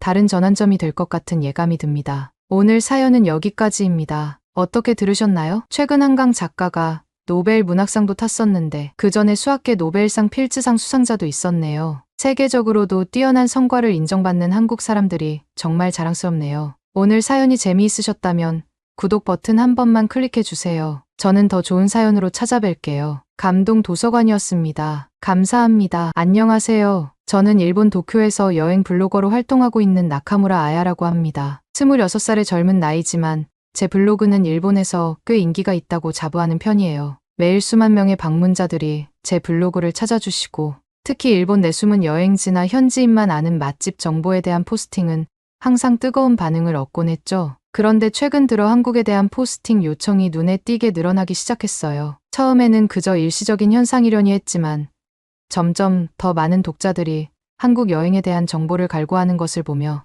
저도 모르게 약간의 부담감을 느끼게 되었죠. 솔직히 말하면 저는 한국에 대해 미묘한 편견을 가지고 있었거든요. 어릴 적부터 듣고 자란 이야기들과 일본 뉴스에서 접한 정보를 보면 한국은 아직 일본을 따라오려면 10년은 더 걸린다는 생각을 가지고 있었습니다. 실제로 제 주변에도 일본의 대중문화가 더 세련되고 우리 음식이 더 정갈하며 일본의 기술력이 한국보다 훨씬 앞서 있다고 믿는 사람이 훨씬 많거든요. 그렇지만 독자들의 끊임없는 요청에 더 이상 저항할 수 없어 한국행을 결정했습니다. 그렇게 도쿄 하네다 공항에 도착한 저는 인천행 비행기를 기다리며 노트북을 펴고 한국에 대해 급하게 검색하기 시작했어요. 하지만 여행을 앞둔 설렘보다는 걱정이 앞섰죠. 사실 저는 심각한 여드름 문제로 고민 중이었기에 카메라 앞에 서는 것조차 부담스러웠거든요. 얼굴 곳곳에 올라온 붉은 여드름들과 그로 인한 흉터들은 제 자신감을 갉아먹고 있었습니다. 아무리 두꺼운 파운데이션을 발라도 가려지지 않는 듯했고 블로그용 사진을 찍을 때마다 각도와 조명에 신경 쓰느라 정작 여행을 즐기지 못하는 날들이 많았어요.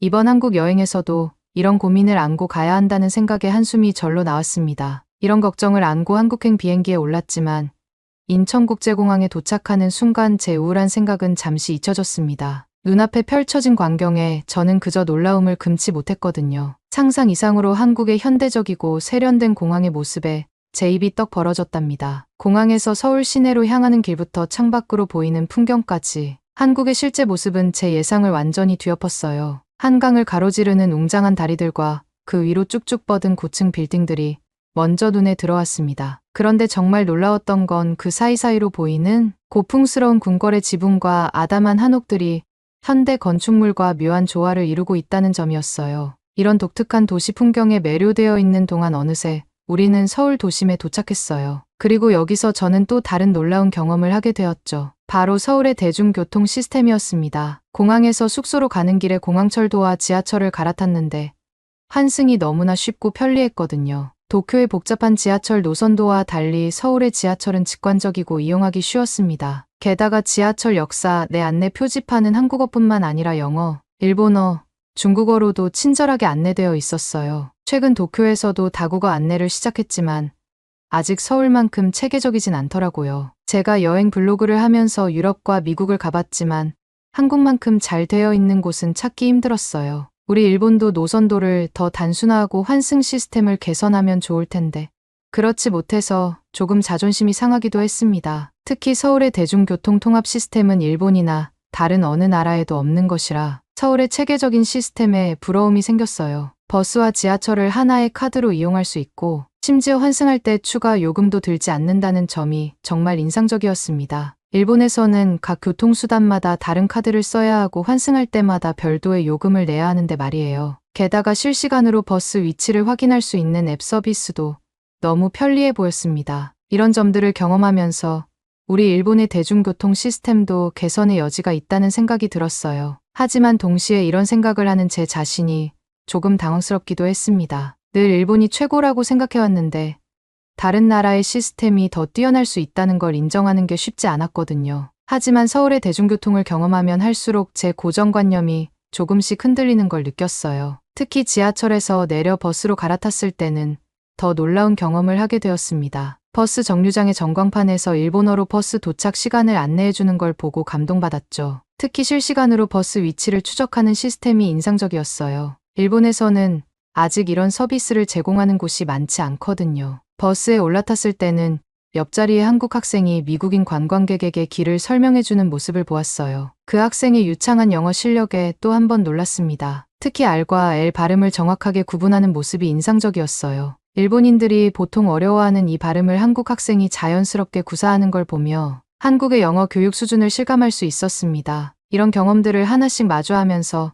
한국에 대한 제 편견이 조금씩 흔들리기 시작했어요. 실제로 한국의 대학생들이 토익 점수에서 일본 학생들을 크게 앞선다고 하던데 제가 경험한 한국 학생의 영어 실력을 보니 그 통계가 맞는 말인 것 같았습니다. 게다가 한국은 지하철에서 보니 거의 모든 사람들이 최신형 스마트폰을 사용하고 있었고 5G 네트워크가 보편화되어 있다는 점도 인상적이었어요. 일본에서는 아직 4G를 주로 사용하고 있는데 말이죠. 이런 사실들을 직접 목격하면서 이제 막 시작된 이 여행이 어떤 새로운 발견들을 안겨줄지 점점 더 기대되기 시작했습니다. 동시에 일본이 한국에 뒤처지고 있다는 사실에 약간의 위기감도 느꼈답니다. 에어비앤비에 도착하자 호스트 지영 씨가 따뜻한 미소로 저를 맞이해 주었어요. 그녀의 첫인상은 정말 인상적이었죠. 20대 후반으로 보이는 지영 씨는 세련된 옷차림에 밝고 활기찬 목소리로 저를 반겨주었거든요. 숙소 내부를 안내하면서 그녀는 주변 맛집과 관광지에 대해 상세히 설명해 주었어요. 그런데 갑자기 그녀가 저를 유심히 바라보더니 조심스럽게 제 피부 관리에 대해 물어보았어요. 순간 당황스러웠지만 제 고민을 솔직히 털어놓았어요. 그러자 지영 씨는 자신도 비슷한 고민이 있었다며 한국의 스킨케어 루틴과 몇 가지 화장품을 추천해 주었습니다. 특히 센텔라 아시아티카 성분이 들어간 제품을 강력히 추천하더라고요. 처음에는 반신반의했지만 지영 씨의 맑고 깨끗한 피부를 보니 그녀의 조언이 신뢰가 갔어요. 결국 근처 화장품 가게에서 그녀가 추천한 제품들을 구매하게 되었죠. 그날 밤 포근한 침대에 누워 오늘 하루를 되새겨보니 복잡한 감정이 밀려왔어요. 한국에 대한 제 편견과 실제 경험 사이의 괴리감이 너무나 컸거든요. 첨단 기술과 전통이 공존하는 도시 풍경, 놀라울 정도로 편리한 대중교통, 그리고 예상 외로 친절한 사람들까지 이 모든 것이 제가 알고 있던 한국의 이미지와는 달랐습니다. 침대 옆 테이블에 놓인 새로 산 화장품들을 바라보며 제 블로그 독자들에게 어떻게 이 경험을 전달할지 고민되기 시작했죠. 객관적이면서도 생생한 한국의 모습을 어떻게 소개할 수 있을까? 머릿속으로 여러 가지 아이디어를 구상하다 잠이 들었어요. 그렇게 다음날 아침이 밝았고 눈을 뜨자마자 저는 무의식적으로 거울 앞으로 향했습니다. 그런데 거울 속 제 모습을 보고 저는 깜짝 놀라고 말았습니다. 피부에 여드름이 하나도 없이 말끔하게 없어진 것이었거든요. 솔직히 어제 저녁에 바른 한국 화장품이 떠올랐지만 큰 기대는 하지 않았어요. 아마 저는 그저 좋은 잠 덕분일 거라고 생각했죠. 일본 화장품만큼 효과가 있을 리 없다고 믿었거든요. 식당에 나가보니 지영 씨와 다른 게스트들이 모여 있었어요. 빌리엄이라는 덴마크 남성과 소피라는 프랑스 여성이었죠. 우리는 서로 인사를 나누며 아침 식사를 시작했습니다. 대화가 무르익어 갈 때쯤 지영 씨가 갑자기 제 얼굴을 보더니 피부가 좋아 보인다고 말해주었어요. 저는 겸손하게 받아들이면서도 일본의 스킨케어 루틴 덕분이라고 말했답니다. 그러자 소피가 눈을 반짝이며 제 말에 이의를 제기했어요. 어제 사용한 한국 화장품 덕분일 거라고 하더라고요. 자신도 처음 써봤을 때 하룻밤 만에 잡티 하나 없이 깔끔해져서 놀랐다고 했죠. 저는 그럴 리가 없다며 하룻밤 만에 그런 효과가 날 수는 없다고 반박했어요. 하지만 소피는 제 얼굴이 바로 그 증거라고 말하며 한국 제품이 정말 놀랍다고 강조했어요. 심지어 프랑스 사람인 자신도 요즘은 로레알보다 한국 화장품을 더 선호한다고 하더라고요. 저는 의아해하며 로레알이 그냥 프랑스의 작은 화장품 회사가 아니냐고 물었어요. 그러자 소피의 표정이 순간 굳어지면서 로레알이 얼마나 큰 기업인지 설명해 주었어요. 랑콤, 비오템, 키엘 등 유명 브랜드를 30개나 보유한 프랑스 최대 화장품 기업이며 시가총액이 300조가 넘고 현대차의 6배나 되는 거대 기업이라고 하더라고요. 그런데도 한국이 이 기업을 제치고 미국에서 수출 1위를 달성했다는 사실에 놀라워했습니다. 저는 소피의 이야기를 들으면서도 일본 기업이 한국보다 뒤처진다는 사실이 더 듣기 거북했습니다. 그래서 여전히 시세이도나 SK2 같은 일본 브랜드가 품질 면에서는 훨씬 뛰어나다고 주장했어요. 하지만 소피는 한국 화장품의 장점들을 열거하며 제 의견에 반박했죠. 자연 성분을 많이 사용해 피부에 순하면서도 효과가 뛰어나고 가격 경쟁력까지 있어서 세계적으로 인기가 높아지고 있다고 설명했어요. 일본 제품들도 좋지만 요즘은 한국 제품들이 더 혁신적이라고 말하더라고요. 소피의 말을 들으며 저는 묘한 기분이 들었습니다. 자부심 강했던 일본 제품들이 한국 제품에 밀리고 있다는 사실을 인정하기 힘들었죠. 마음 한구석이 불편해지기 시작했어요. 이때 지영 씨가 웃으며 화장품 얘기를 중단시키고 오늘 저녁에 까르보 불닭볶음면을 만들어주겠다고 제안했습니다. 문을 닫고 침대에 앉아 생각에 잠겼어요. 제가 알고 있던 한국의 모습과 지금 경험하고 있는 현실 사이의 괴리감이 너무 컸거든요. 혹시 제가 지금까지 알고 있던 한국에 대한 사실들이 잘못된 것일까요? 아니면 소피와 빌리엄 같은 사람들이 유난히 한국을 좋아해서 과장되게 반응하는 걸까요? 머릿속이 복잡해질수록 가슴 한켠에서는 묘한 감정이 올라왔어요. 한국을 이렇게 좋아하는 외국인들을 보면 왠지 모를 불편함이 느껴졌죠. 마치 제 자존심이 상하는 것 같았어요. 일본도 충분히 매력적인 나라인데 왜 굳이 한국을 그렇게까지 추켜 세우는 걸까요? 창밖으로 서울의 밤거리를 바라보며 저는 제 감정과 씨름했어요. 한편으로는 이 모든 것을 인정하고 싶지 않았지만 다른 한편으로는 제가 편견에 사로잡혀 있는 건 아닌지 의문이 들었죠. 침대에 누워 천장을 바라보며 생각했어요. 내가 너무 고집스러운 걸까? 아니면 정말 한국이 이렇게 대단한 나라인 걸까? 이런 생각들이 꼬리에 꼬리를 물고 이어졌죠. 결국 저는 깊은 한숨을 내쉬었어요. 이 여행이 제 생각보다 훨씬 더 복잡하고 도전적인 경험이 될 것 같다는 예감이 들었거든요. 그날 밤 저는 쉽게 잠들지 못했어요. 머릿속에서는 계속해서 한국에 대한 생각들이 맴돌았고 제 마음속 깊은 곳에서는 변화에 대한 두려움과 호기심이 동시에 피어오르고 있었답니다. 저녁 시간이 되어 우리는 모두 테이블에 둘러앉았습니다. 지영 씨가 끓여준 불닭볶음면을 보며 저는 내심 우리 일본의 니신 치킨라멘이 훨씬 맛있을 거라고 생각했어요. 하지만 한 입 먹어보니 의외로 맛있었습니다. 매웠지만 분명히 매운데도 계속 먹고 싶은 맛이었어요. 이게 맞나? 싶으면서도 계속 젓가락질을 하다 보니 어느새 그릇이 비어 있었죠. 고개를 들어 주위를 둘러보니 다들 얼굴을 그릇에 파묻다시피 하고 불닭볶음면을 먹고 있었어요. 특히 덴마크에서 온 빌리엄은 헤블리 델리셔스를 연발하며 열정적으로 먹고 있었죠. 저는 일본 라면을 소개해주고 싶은 마음에 빌리엄에게 물었습니다. 불닭볶음면이 어디가 그렇게 맛있는지 말이에요. 그러자 빌리엄은 갑자기 진지한 표정으로 덴마크에서 있었던 일에 대해 언급하더라고요. 저는 그의 말을 듣고 경악하지 않을 수 없었어요. 덴마크 정부가 삼양식품의 핵불닭볶음면 등 매운 라면을 리콜 조치했다는 거였어요. 그 이유가 라면 한 봉지에 들어있는 캡사이신 수치가 너무 높아 급성 중독을 일으킬 위험이 있다는 거였죠. 해당 제품들에 대한 전량 폐기와 반품을 권고한다는 공식 입장이었습니다. 처음 빌리엄을 통해 이 말을 들었을 때는 그렇지, 한국은 아직 식품안 규정과 가이드 경험이 없어서 성분 배율을 잘못하지 않았을까라고 생각했어요. 당연히 덴마크에서 한국 불닭볶음면을 위험식품으로 지정하고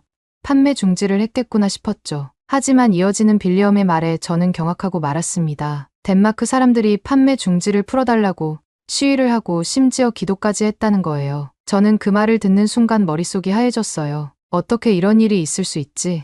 위험하다고 판단된 식품을 다시 판매해달라고 시위를 하다니.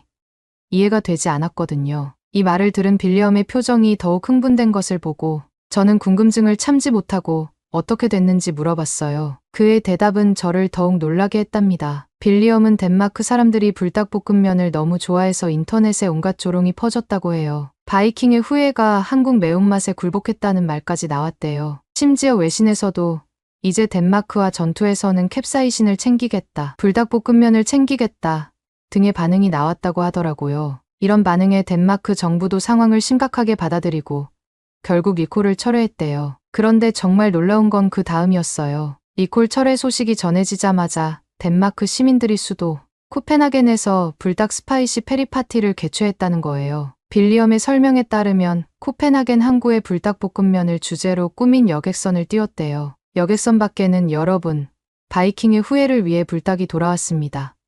불닭, 이즈 백이라는 문구로 장식했다고 해요.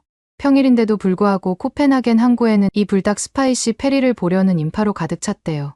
더 놀라운 건 행사의 규모였습니다. 불닭 캐릭터 호치가 여러 종류의 불닭볶음면을 나눠주며 복귀를 알렸고 인플루언서와 소비자 120명을 태운 페리가 코펜하겐 운하를 3시간 동안 운행하며 파티를 열었대요. 심지어 온라인으로 참가자를 모집했을 때 3,000명 이상이 신청했다니 그 인기가 얼마나 대단했는지 상상이 가시나요? 페리에서는 불닭볶음면뿐만 아니라 다양한 토핑을 넣어 먹을 수 있는 뷔페, 매운맛, 칵테일을 제공하는 불닭바, DJ 부스, 심지어 댄스 플로어까지 마련됐다고 해요. 덴마크 지역 언론은 물론이고 로이터 통신까지 이 행사를 취재했다니 정말 믿기 힘든 일이었어요. 빌리엄의 이야기를 들으며 저는 그저 입을 다물지 못했어요. 한 나라의 라면이 이렇게까지 큰 영향력을 가질 수 있다는 게 믿기지 않았거든요. 일본 라면도 세계적으로 유명하다고 생각했는데 이런 열광적인 반응은 처음 들어봤어요. 순간 제가 알고 있던 세계와 실제 세계 사이의 간극을 크게 느꼈고 너무 놀라 여전히 믿기지 않아 반박을 하게 되었습니다. 저는 아무리 불닭이 인기 있어도 일본 라면의 세계적인 영향력을 따라올 수 없을 거라고 말했죠. 컵누들이 전 세계 우주 비행사들이 우주에서도 즐기는 유일한 라면이며 심지어 나사에서 특별 주문 제작해서 사용하고 있다고 강조했습니다. 그러자 빌리엄이 미소를 지으며 대답했어요. 제 말이 대단하다고 인정하면서도 불닭볶음면은 우주까지 갈 필요도 없이 전 세계를 사로잡고 있다고 말했습니다. 유튜브에서 불닭볶음면 챌린지가 전 세계적인 트렌드가 되었고 수많은 해외 유명인들이 자발적으로 참여하고 있다고 했어요. 심지어 불닭볶음면 맛 아이스크림까지 나와서 화제가 되었다며 이는 단순한 식품을 넘어 하나의 문화 현상이 된 것이라고 설명했습니다. 빌리엄의 말이 끝나자마자 소피가 동의하듯 고개를 끄덕이며 이야기를 이어갔어요. 프랑스 사람으로서 자국 요리에 대한 자부심이 크지만 최근 파리에서는 한국 음식의 인기가 급증하고 있다고 했습니다. 특히 프랑스의 유명 요리사 피에르 상춘이 한국 음식에 매료되어 파리의 한식 레스토랑 단골을 오픈했다는 얘기를 해주었어요. 소피는 계속해서 설명했습니다. 미슐랭 가이드에서도 한국 음식점들이 주목받고 있다고 해요. 파리의 한식당 정식이 미슐랭 원스타를 받았고 런던의 진징은 투스타를 획득했다고 합니다. 일본 음식도 여전히 인기가 있지만 한국 음식이 가진 독특한 맛과 문화적 요소가 젊은 세대들 사이에서 특히 큰 호응을 얻고 있다고 덧붙였어요. 더불어 소피는 파리 봉마르쉐 백화점의 식품관에 김치, 고추장 등 한국 식재료 코너가 새로 생겼다는 소식도 전해주었습니다. 이는 한국 음식이 단순한 유행을 넘어 일상적인 식문화로 자리 잡고 있다는 증거라고 말했어요. 소피의 말을 들으며 저는 마음속으로 불편함을 느꼈어요. 외국인들이 자꾸 한국 음식을 찬양하니 제가 받아칠 수 없었거든요. 당연히 일본 음식이 더 뛰어난데 말이에요. 하지만 괜히 분위기를 망치고 싶지 않아서 그냥 속으로만 생각했답니다. 제 마음속에서는 일본 음식의 우수성을 증명하는 예시들이 계속 떠올랐지만 더 이상 논쟁하고 싶지 않아 대화 주제를 바꾸었어요. 대신 내일 방문할 장소들에 대해 생각하기 시작했습니다. 과연 서울의 명소들이 도쿄나 교토의 그것들과 어떻게 다를지 궁금해졌어요. 비록 제가 여전히 일본이 더 뛰어나다고 믿지만 이번 여행을 통해 한국의 모습을 직접 보고 경험해보는 것도 나쁘지 않을 것 같았습니다. 그렇게 작은 기대를 안고 깊은 잠에 빠져들었고 아침 햇살이 창문을 통해 비치기 시작할 무렵 저는 설렘 가득한 마음으로 눈을 떴어요. 오늘은 서울의 아름다운 새벽 풍경을 카메라에 담기로 한 날이었거든요. 부지런히 일어나 세수를 하고 옷을 갈아입은 뒤였습니다. 그때였습니다. 카메라가 든 가방을 집으려는 순간 제 심장이 멎는 듯한 충격에 빠졌답니다. 제 소중한 카메라가 들어있는 가방이 보이지 않는 거예요. 처음에는 어제 어디에 뒀더라 하며 가볍게 생각했지만 점점 불안감이 커져갔어요. 침대 밑, 옷장 안, 심지어 화장실까지 구석구석 뒤져봤지만 어디에도 없었죠. 방은 순식간에 난장판이 되었고 저는 점점 더 패닉 상태에 빠져갔어요. 가방 안에는 제 직업의 생명줄이나 다름없는 카메라뿐만 아니라 지금까지 찍은 모든 사진 데이터가 들어있는 메모리 카드도 있었거든요. 그 순간 느낀 공포와 당혹감은 말로 표현할 수 없을 정도였어요. 마치 제 일부를 잃어버린 것 같은 그런 끔찍한 기분이었죠. 손이 떨리고 식은땀이 나는 상태로 에어비앤비 호스트인 지영 씨에게 전화를 걸었습니다. 다행히 지영 씨가 침착하게 대응해 주셔서 조금은 안정을 찾을 수 있었죠. 조언대로 바로 근처 경찰서로 향했습니다. 경찰서로 가는 길은 마치 운명의 갈림길을 걷는 것 같았어요. 머릿속으로는 최악의 상황들이 스쳐 지나갔고 발걸음은 천근만근 무거웠답니다. 경찰서에 도착해서 만난 이승훈 경찰관은 제 예상과는 달리 매우 친절하고 전문적이었어요. 그는 제 상황을 진지하게 경청해 주었고 꼼꼼하게 세부 사항들을 메모해가며 질문을 이어갔죠. 그의 차분하고 믿음직한 태도에 저는 조금씩 안정을 찾아갔어요. 마치 어둠 속에서 작은 빛을 발견한 것 같은 기분이었달까요? 이승훈 경찰관은 제게 따뜻한 차 한 잔을 건네며 말했어요. 걱정 마세요. 최선을 다해 찾아보겠습니다. 그의 말에 저는 작은 희망의 불씨를 품게 되었답니다. 이승훈 경찰관의 지휘 아래 가방을 찾기 위한 여정이 시작되었어요. 먼저 우리는 경찰서 내의 첨단 관제실로 향했는데 그곳의 시스템을 보고 저는 놀라움을 금치 못했답니다. 일본의 경찰서에서도 본 적 없는 최신식 장비들이 가득했거든요. 특히 도시 전체를 커버하는 CCTV 통합 관제 시스템은 정말 인상적이었어요. 이승훈 경찰관은 능숙하게 시스템을 조작하며 제가 마지막으로 가방을 본 장소부터 시간대별로 CCTV 영상을 확인해 나갔습니다. 그 과정에서 저는 서울의 뛰어난 치안 시스템에 감탄하지 않을 수 없었어요. 도쿄도 안전한 도시로 유명하지만 이렇게 체계적이고 효율적인 시스템은 처음 봤거든요. CCTV 확인 후 우리는 직접 현장을 뒤지기 시작했습니다. 일단은 제가 게스트하우스에 갈 때까지 들렸던 동선을 기준으로 현장 확인이 이루어졌어요. 그때였어요. 그렇게 가방을 찾기 위한 여정 중 이승훈 경찰관에게 길을 묻는 일본인 관광객이 나타났습니다. 그런데 더 놀라운 사실은 이승훈 경찰관의 유창한 일본어, 응대 실력이었죠. 그의 일본어 실력은 마치 원어민과 다름없었어요. 이를 보며 저는 한국 사람들이 언어에 특별한 재능이 있는 건 아닌지 생각하게 되었답니다. 그 순간 타국에서 만난 동포를 보는 반가움에 저도 모르게 그 일본인 관광객에게 다가갔어요. 일본어로 어디를 가는 길인지 물어봤죠. 그런데 그의 대답은 제 예상을 완전히 벗어났습니다. 넥슨 아이콘 네치라는 축구 경기를 보러 간다고 하더라고요. 호기심에 유명한 일본 선수가 출전하느냐고 물어봤지만 그건 아니라고 해요. 유럽에 은퇴한 슈퍼스타들과 한국 스타들이 나온다고 했죠. 그럼 유럽 선수들을 보러 가는 거냐고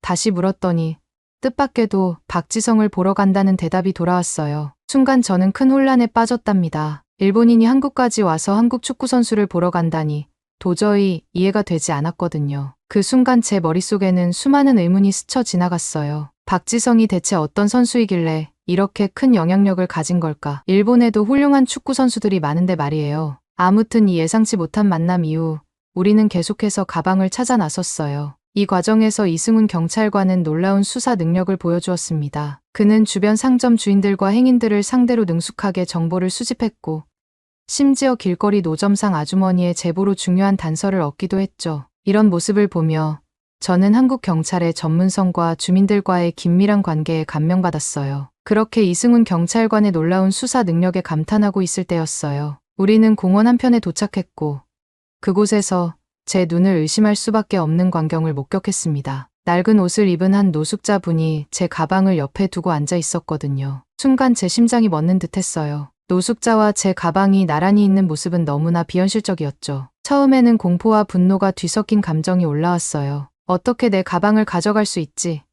하는 생각이 들었거든요. 이승훈 경찰관이 조심스럽게 그 노숙자분에게 다가갔어요. 그리고 놀랍게도 그분은 경찰관을 보자마자 안도의 표정을 지으며 말씀하셨어요. 아, 경찰관님, 드디어 오셨군요. 이 가방의 주인을 찾고 있었어요. 그 말에 저는 또 한 번 놀랄 수밖에 없었습니다. 노숙자분의 설명에 따르면 그날 아침 일찍 공원 벤치에서 제 가방을 발견했대요. 처음에는 누군가 잃어버린 줄 알고 주변을 살펴봤지만 주인이 없어서 경찰에 신고하려고 보관하고 있었다는 거예요. 가방을 열어 내용물을 확인했을 때 비싼 카메라와 렌즈, 그리고 지갑까지 모두 그대로였죠. 순간 제 눈을 의심할 수밖에 없었어요. 노숙자분이 이 모든 귀중품을 그대로 보관하고 있었다니 정말 믿기 힘든 일이었습니다. 일본에서였다면 아마 이런 일은 상상하기 어려웠을 거예요. 물론 일본도 안전한 나라지만 노숙자가 고가의 물건을 온전히 보관하고 있을 거라고는 생각하기 힘들죠. 이 상황을 지켜보며 저는 깊은 감동과 동시에 부끄러움을 느꼈습니다. 제가 처음에 노숙자분을 의심했던 것이 미안해졌거든요. 그분의 정직함과 선의에 감사하는 마음과 함께 한국 사회에 대한 제 인식이 또 한 번 크게 바뀌는 순간이었답니다. 그런데 가방을 되찾은 후 저는 이내 한숨을 내쉬게 되었습니다. 시계를 봤는데 이미 오후 3시더라고요. 원래 계획했던 명동의 야경 촬영은 물론이고 동대문 디자인 플라자의 건축미를 담으려던 계획도 모두 묽어져 버렸답니다. 블로그용 사진을 하나도 찍지 못한 채 하루를 낭비한 것 같아 발걸음이 무거웠어요. 카페에 들어가 차라도 마시며 일정을 다시 짜볼까 하는데 문득 아침에 경찰서에서 있었던 일이 떠오르더라고요. 길을 물어보던 일본인이 넥슨 아이콘 네치를 보러 간다고 했었죠. 그때는 별로 관심이 없었는데 갑자기 궁금해졌어요. 대체 어떤 경기길래 일본인이 여기까지 왔을까 하는 생각이 들었거든요. 호기심에 휴대폰으로 검색을 해보니 이게 웬걸. 티에리 앙리, 안드리 셰브첸코 같은 월드컵 스타들이 총출동하는 특별한 경기더라고요. 축구를 잘 모르는 저도 이름은 들어본 전설적인 선수들이었죠. 흔치 않은 기회라는 생각이 들었어요. 처음에는 일본 선수가 한 명도 없다는 게 조금 실망스러웠지만 오히려 이런 세계적인 선수들의 경기를 볼 수 있다는 건 제 블로그에도 좋은 콘텐츠가 될 것 같았어요. 게다가 경기 시작 시간이 저녁 6시라 아직 충분히 시간이 있었죠. 다행히도 티켓 예매 사이트를 확인해보니 일반석이 몇 자리 남아 있었어요. 망설일 것 없이 바로 예매했죠. 어쩌면 오늘의 실수가 뜻밖의 행운이 될지도 모른다는 생각이 들었답니다. 이렇게 저의 예상치 못한 축구 여행이 시작되었어요. 상암 월드컵 경기장에 도착하자 저는 말 그대로 압도되었어요. 지하철 6호선 월드컵 경기장역에서 내려 경기장으로 향하는 길부터가 특별했죠. 마치 축제 현장 같았고 전 세계에서 모인 듯한 다양한 인종의 사람들이 웃고 떠들며 경기장으로 향하고 있었거든요. 특히 경기장이 가까워질수록 그 웅장함에 숨이 멎는 듯했어요. 처음 보는 거대한 원형 경기장과 그 앞을 가득 메운 인파들, 들뜬 분위기 속에서 울려 퍼지는 음악 소리까지 축구장의 분위기를 처음 경험해보는 저는 심장이 마구 뛰었답니다. 그러다 입구 근처에서 문득 눈에 띄는 모습을 발견했습니다. 교토 퍼플 상가의 옛 유니폼을 입은 일본인이었죠. 그것도 20년도 더 된 듯한 클래식 유니폼이었어요. 같은 일본인을 만난 반가움에 저도 모르게 다가가 말을 걸었답니다. 그는 타나카 켄지라고 자신을 소개했어요. 교토에서 왔다는 그는 20년 넘게 교토 퍼플 상가의 열성 팬이라고 했죠. 우연히 옆자리가 비어있어 함께 앉게 되었는데 이게 정말 행운이었어요. 타나카 씨는 축구에 대한 해박한 지식을 가지고 있었거든요. 경기가 시작되자 저는 곧 그 매력에 푹 빠져들었어요. 티에리 앙리라는 선수의 움직임은 마치 우아한 발레리노 같았고 셰브첸코의 슈팅은 번개처럼 빨랐죠. 타나카 씨는 열정적으로 각 선수들의 이력과 특징을 설명해 주었어요. 앙리는 프랑스의 레전드예요. 아스날에서 뛸 때는 프리미어리그 최고의 공격수였죠. 저기 보세요. 저 우아한 턴은 그의 트레이드마크예요. 이런 식으로 상세한 설명을 해주니 축구를 잘 모르는 제가 봐도 경기가 더욱 재미있어졌답니다. 이렇게 타나카 씨의 해설을 들으며 경기를 보니 축구라는 스포츠가 새롭게 보이기 시작했어요. 단순히 공을 차는 경기가 아니라 각 선수들의 개성과 이야기가 담긴 드라마 같다는 생각이 들었죠. 그렇게 후반전이 깊어갈 무렵이었습니다. 4대0으로 앞선 상황에서 경기는 별다른 긴장감 없이 흘러가는 듯했죠. 그때였어요. 관중석 한쪽에서 작은 술렁임이 시작되더니 순식간에 전체로 퍼져나갔습니다. 벤치 근처에서 박지성이 트레이닝복 상의를 벗고 몸을 풀기 시작한 거예요. 무릎 상태가 좋지 않아 이번 경기에는 출전하지 않을 거라고 했던 그가 43살의 나이에 다시 그라운드를 밟으려 하고 있었죠. 순간 6만 관중의 시선이 일제히 그에게 쏠렸습니다. 박지성, 박지성! 이라는 함성이 경기장을 가득 메웠어요. 그런데 놀라운 건 제 양옆에 앉아있던 일본인 관중들도 모두 자리에서 벌떡 일어나 그의 이름을 외치고 있었다는 거예요. 심지어 뒷줄의 중년 일본인 부부는 박지성 선배, 사랑합니다. 라고 일본어로 외치고 있었죠. 저는 이 광경이 너무나 신기했습니다. 은퇴한 지 오래된 한국 선수를 보고 왜 일본 사람들이 이토록 열광하는 걸까요? 타나카 씨에게 물어보려는 순간 경기장이 다시 한번 술렁였어요. 페널티킥의 휘슬이 울린 거예요. 그리고 키커로 박지성이 나섰습니다. 순간 6만 관중이 숨을 멈췄어요. 현역 시절에도 페널티킥은 거의 차지 않았다던 그가 은퇴 후 이벤트 매치에서 키커로 나선 거죠. 페널티 지점까지 천천히 걸어가는 동안 경기장은 마치 시간이 멈춘 듯 했어요. 쉬익! 휘슬 소리와 함께 박지성의 오른발이 공을 찼고 골망이 출렁였어요. 그가 골키퍼를 속이고 정확하게 가운데로 차 넣은 거죠. 경기장이 폭발했어요. 위송빠레라는 응원가가 경기장을 울렸고 관중들은 모두 자리에서 일어나 환호했답니다. 그때 전광판에 익숙한 얼굴이 비춰졌어요. 아침에 경찰서에서 만났던 바로 그 일본인이었죠. 낡은 교토 퍼플 상가의 유니폼을 입은 그는 두 손으로 얼굴을 감싸고 흐느끼고 있었어요. 기쁨의 눈물인지 그리움의 눈물인지 알 수 없었지만 그의 진심 어린 감정이 전광판을 통해 고스란히 전해져 왔답니다. 저는 참을 수 없는 궁금증에 타나카 씨에게 왜 저렇게 우는지 물었어요. 저는 타나카에 이어지는 이야기를 듣고 온 몸이 얼어붙는 엄청난 충격을 받았습니다. 일본인인데 한국 선수를 보고 우는 게 이해되지 않아 던진 가벼운 질문이 제 인생을 뒤흔들 만한 이야기의 시작이 될 줄은 꿈에도 몰랐거든요. 제 질문이 끝나자마자 타나카 씨의 눈빛이 깊어졌어요. 마치 오래된 추억을 더듬는 듯한 표정이었죠. 그의 목소리는 평소의 밝은 톤에서 차분하고 깊이 있는 음색으로 바뀌었답니다. 타나카 씨는 먼저 제게 교토 퍼플 상가를 아는지 물었어요. 제가 고개를 젓자 그는 2000년도의 이야기를 꺼냈답니다. 당시 교토 퍼플 상가는 2부 리그에서 힘겨운 시간을 보내고 있었대요. 그때 아무도 주목하지 않던 한국의 젊은 선수가 왔다고 해요. 바로 박지성이었죠. 타나카 씨의 이야기는 저를 완전히 사로잡았어요. 당시 20살이었던 박지성은 매일 새벽부터 훈련장에 나와 혼자 연습을 했대요. 비가 오나 눈이 오나 심지어 시즌이 끝난 뒤에도 그의 열정은 식지 않았다고 해요. 그의 헌신 덕분에 팀이 1부 리그로 승격했다는 이야기를 하던 타나카 씨의 목소리가 점점 떨리기 시작했어요. 하지만 진짜 감동적인 일은 그 뒤에 일어났다고 하더라고요. 2002년 12월 31일 박지성의 계약이 만료되는 날이었대요. 다음 날은 구단 역사상 처음으로 진출한 천왕배 결승전이 있었죠. 모두가 그가 떠날 거라 생각했지만 박지성은 팀을 위해 마지막 경기를 뛰겠다고 했답니다. 타나카 씨는 그날의 경기를 절대 잊을 수 없다고 했어요. 전반전에 환상적인 어시스트를 했고 후반전에는 극적인 결승골을 넣었다고 해요. 계약이 끝났는데도 팀을 위해 전력을 다해 뛰었대요. 그날 교토 퍼플 상가는 창단 이래 처음으로 우승을 맛보았답니다. 타나카 씨는 잠시 말을 멈추고 깊은 숨을 내쉬었어요. 어떤 선수들은 계약이 끝나면 부상을 우려해 경기에 나서지 않는데 박지성은 달랐다고 해요. 그는 자신의 안위보다 팀을 먼저 생각했고 그래서 교토 팬들에게는 영원한 영웅이 되었다고 했죠. 그의 이야기를 들으며 저는 가슴 한켠이 뭉클해졌어요. 이런 감동적인 이야기가 있었다니, 그리고 이런 선수가 있었다니.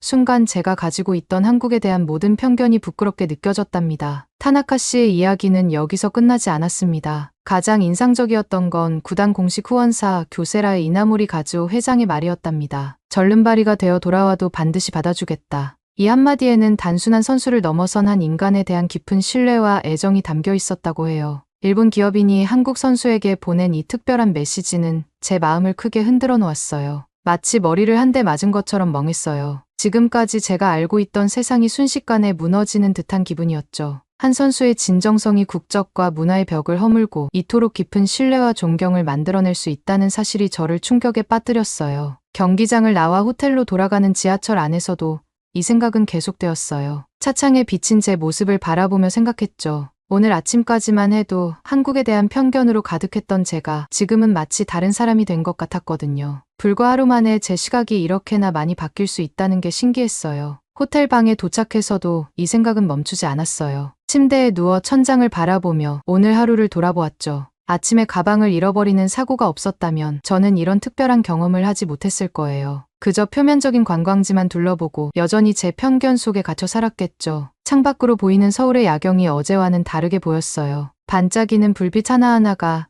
마치 새로운 이야기를 들려주는 것 같았죠. 이제 한국은 제게 그저 경쟁 상대나 라이벌이 아닌 배우고 이해하고 싶은 나라가 되어 있었답니다. 침대에 누워 잠이 들기 전 마지막으로 든 생각은 내일은 어떤 새로운 발견을 하게 될까 하는 거였어요. 더 이상 편견에 사로잡히지 않고 열린 마음으로 이 나라를 바라보고 싶어졌답니다. 오늘 사연은 여기까지입니다. 어떻게 들으셨나요?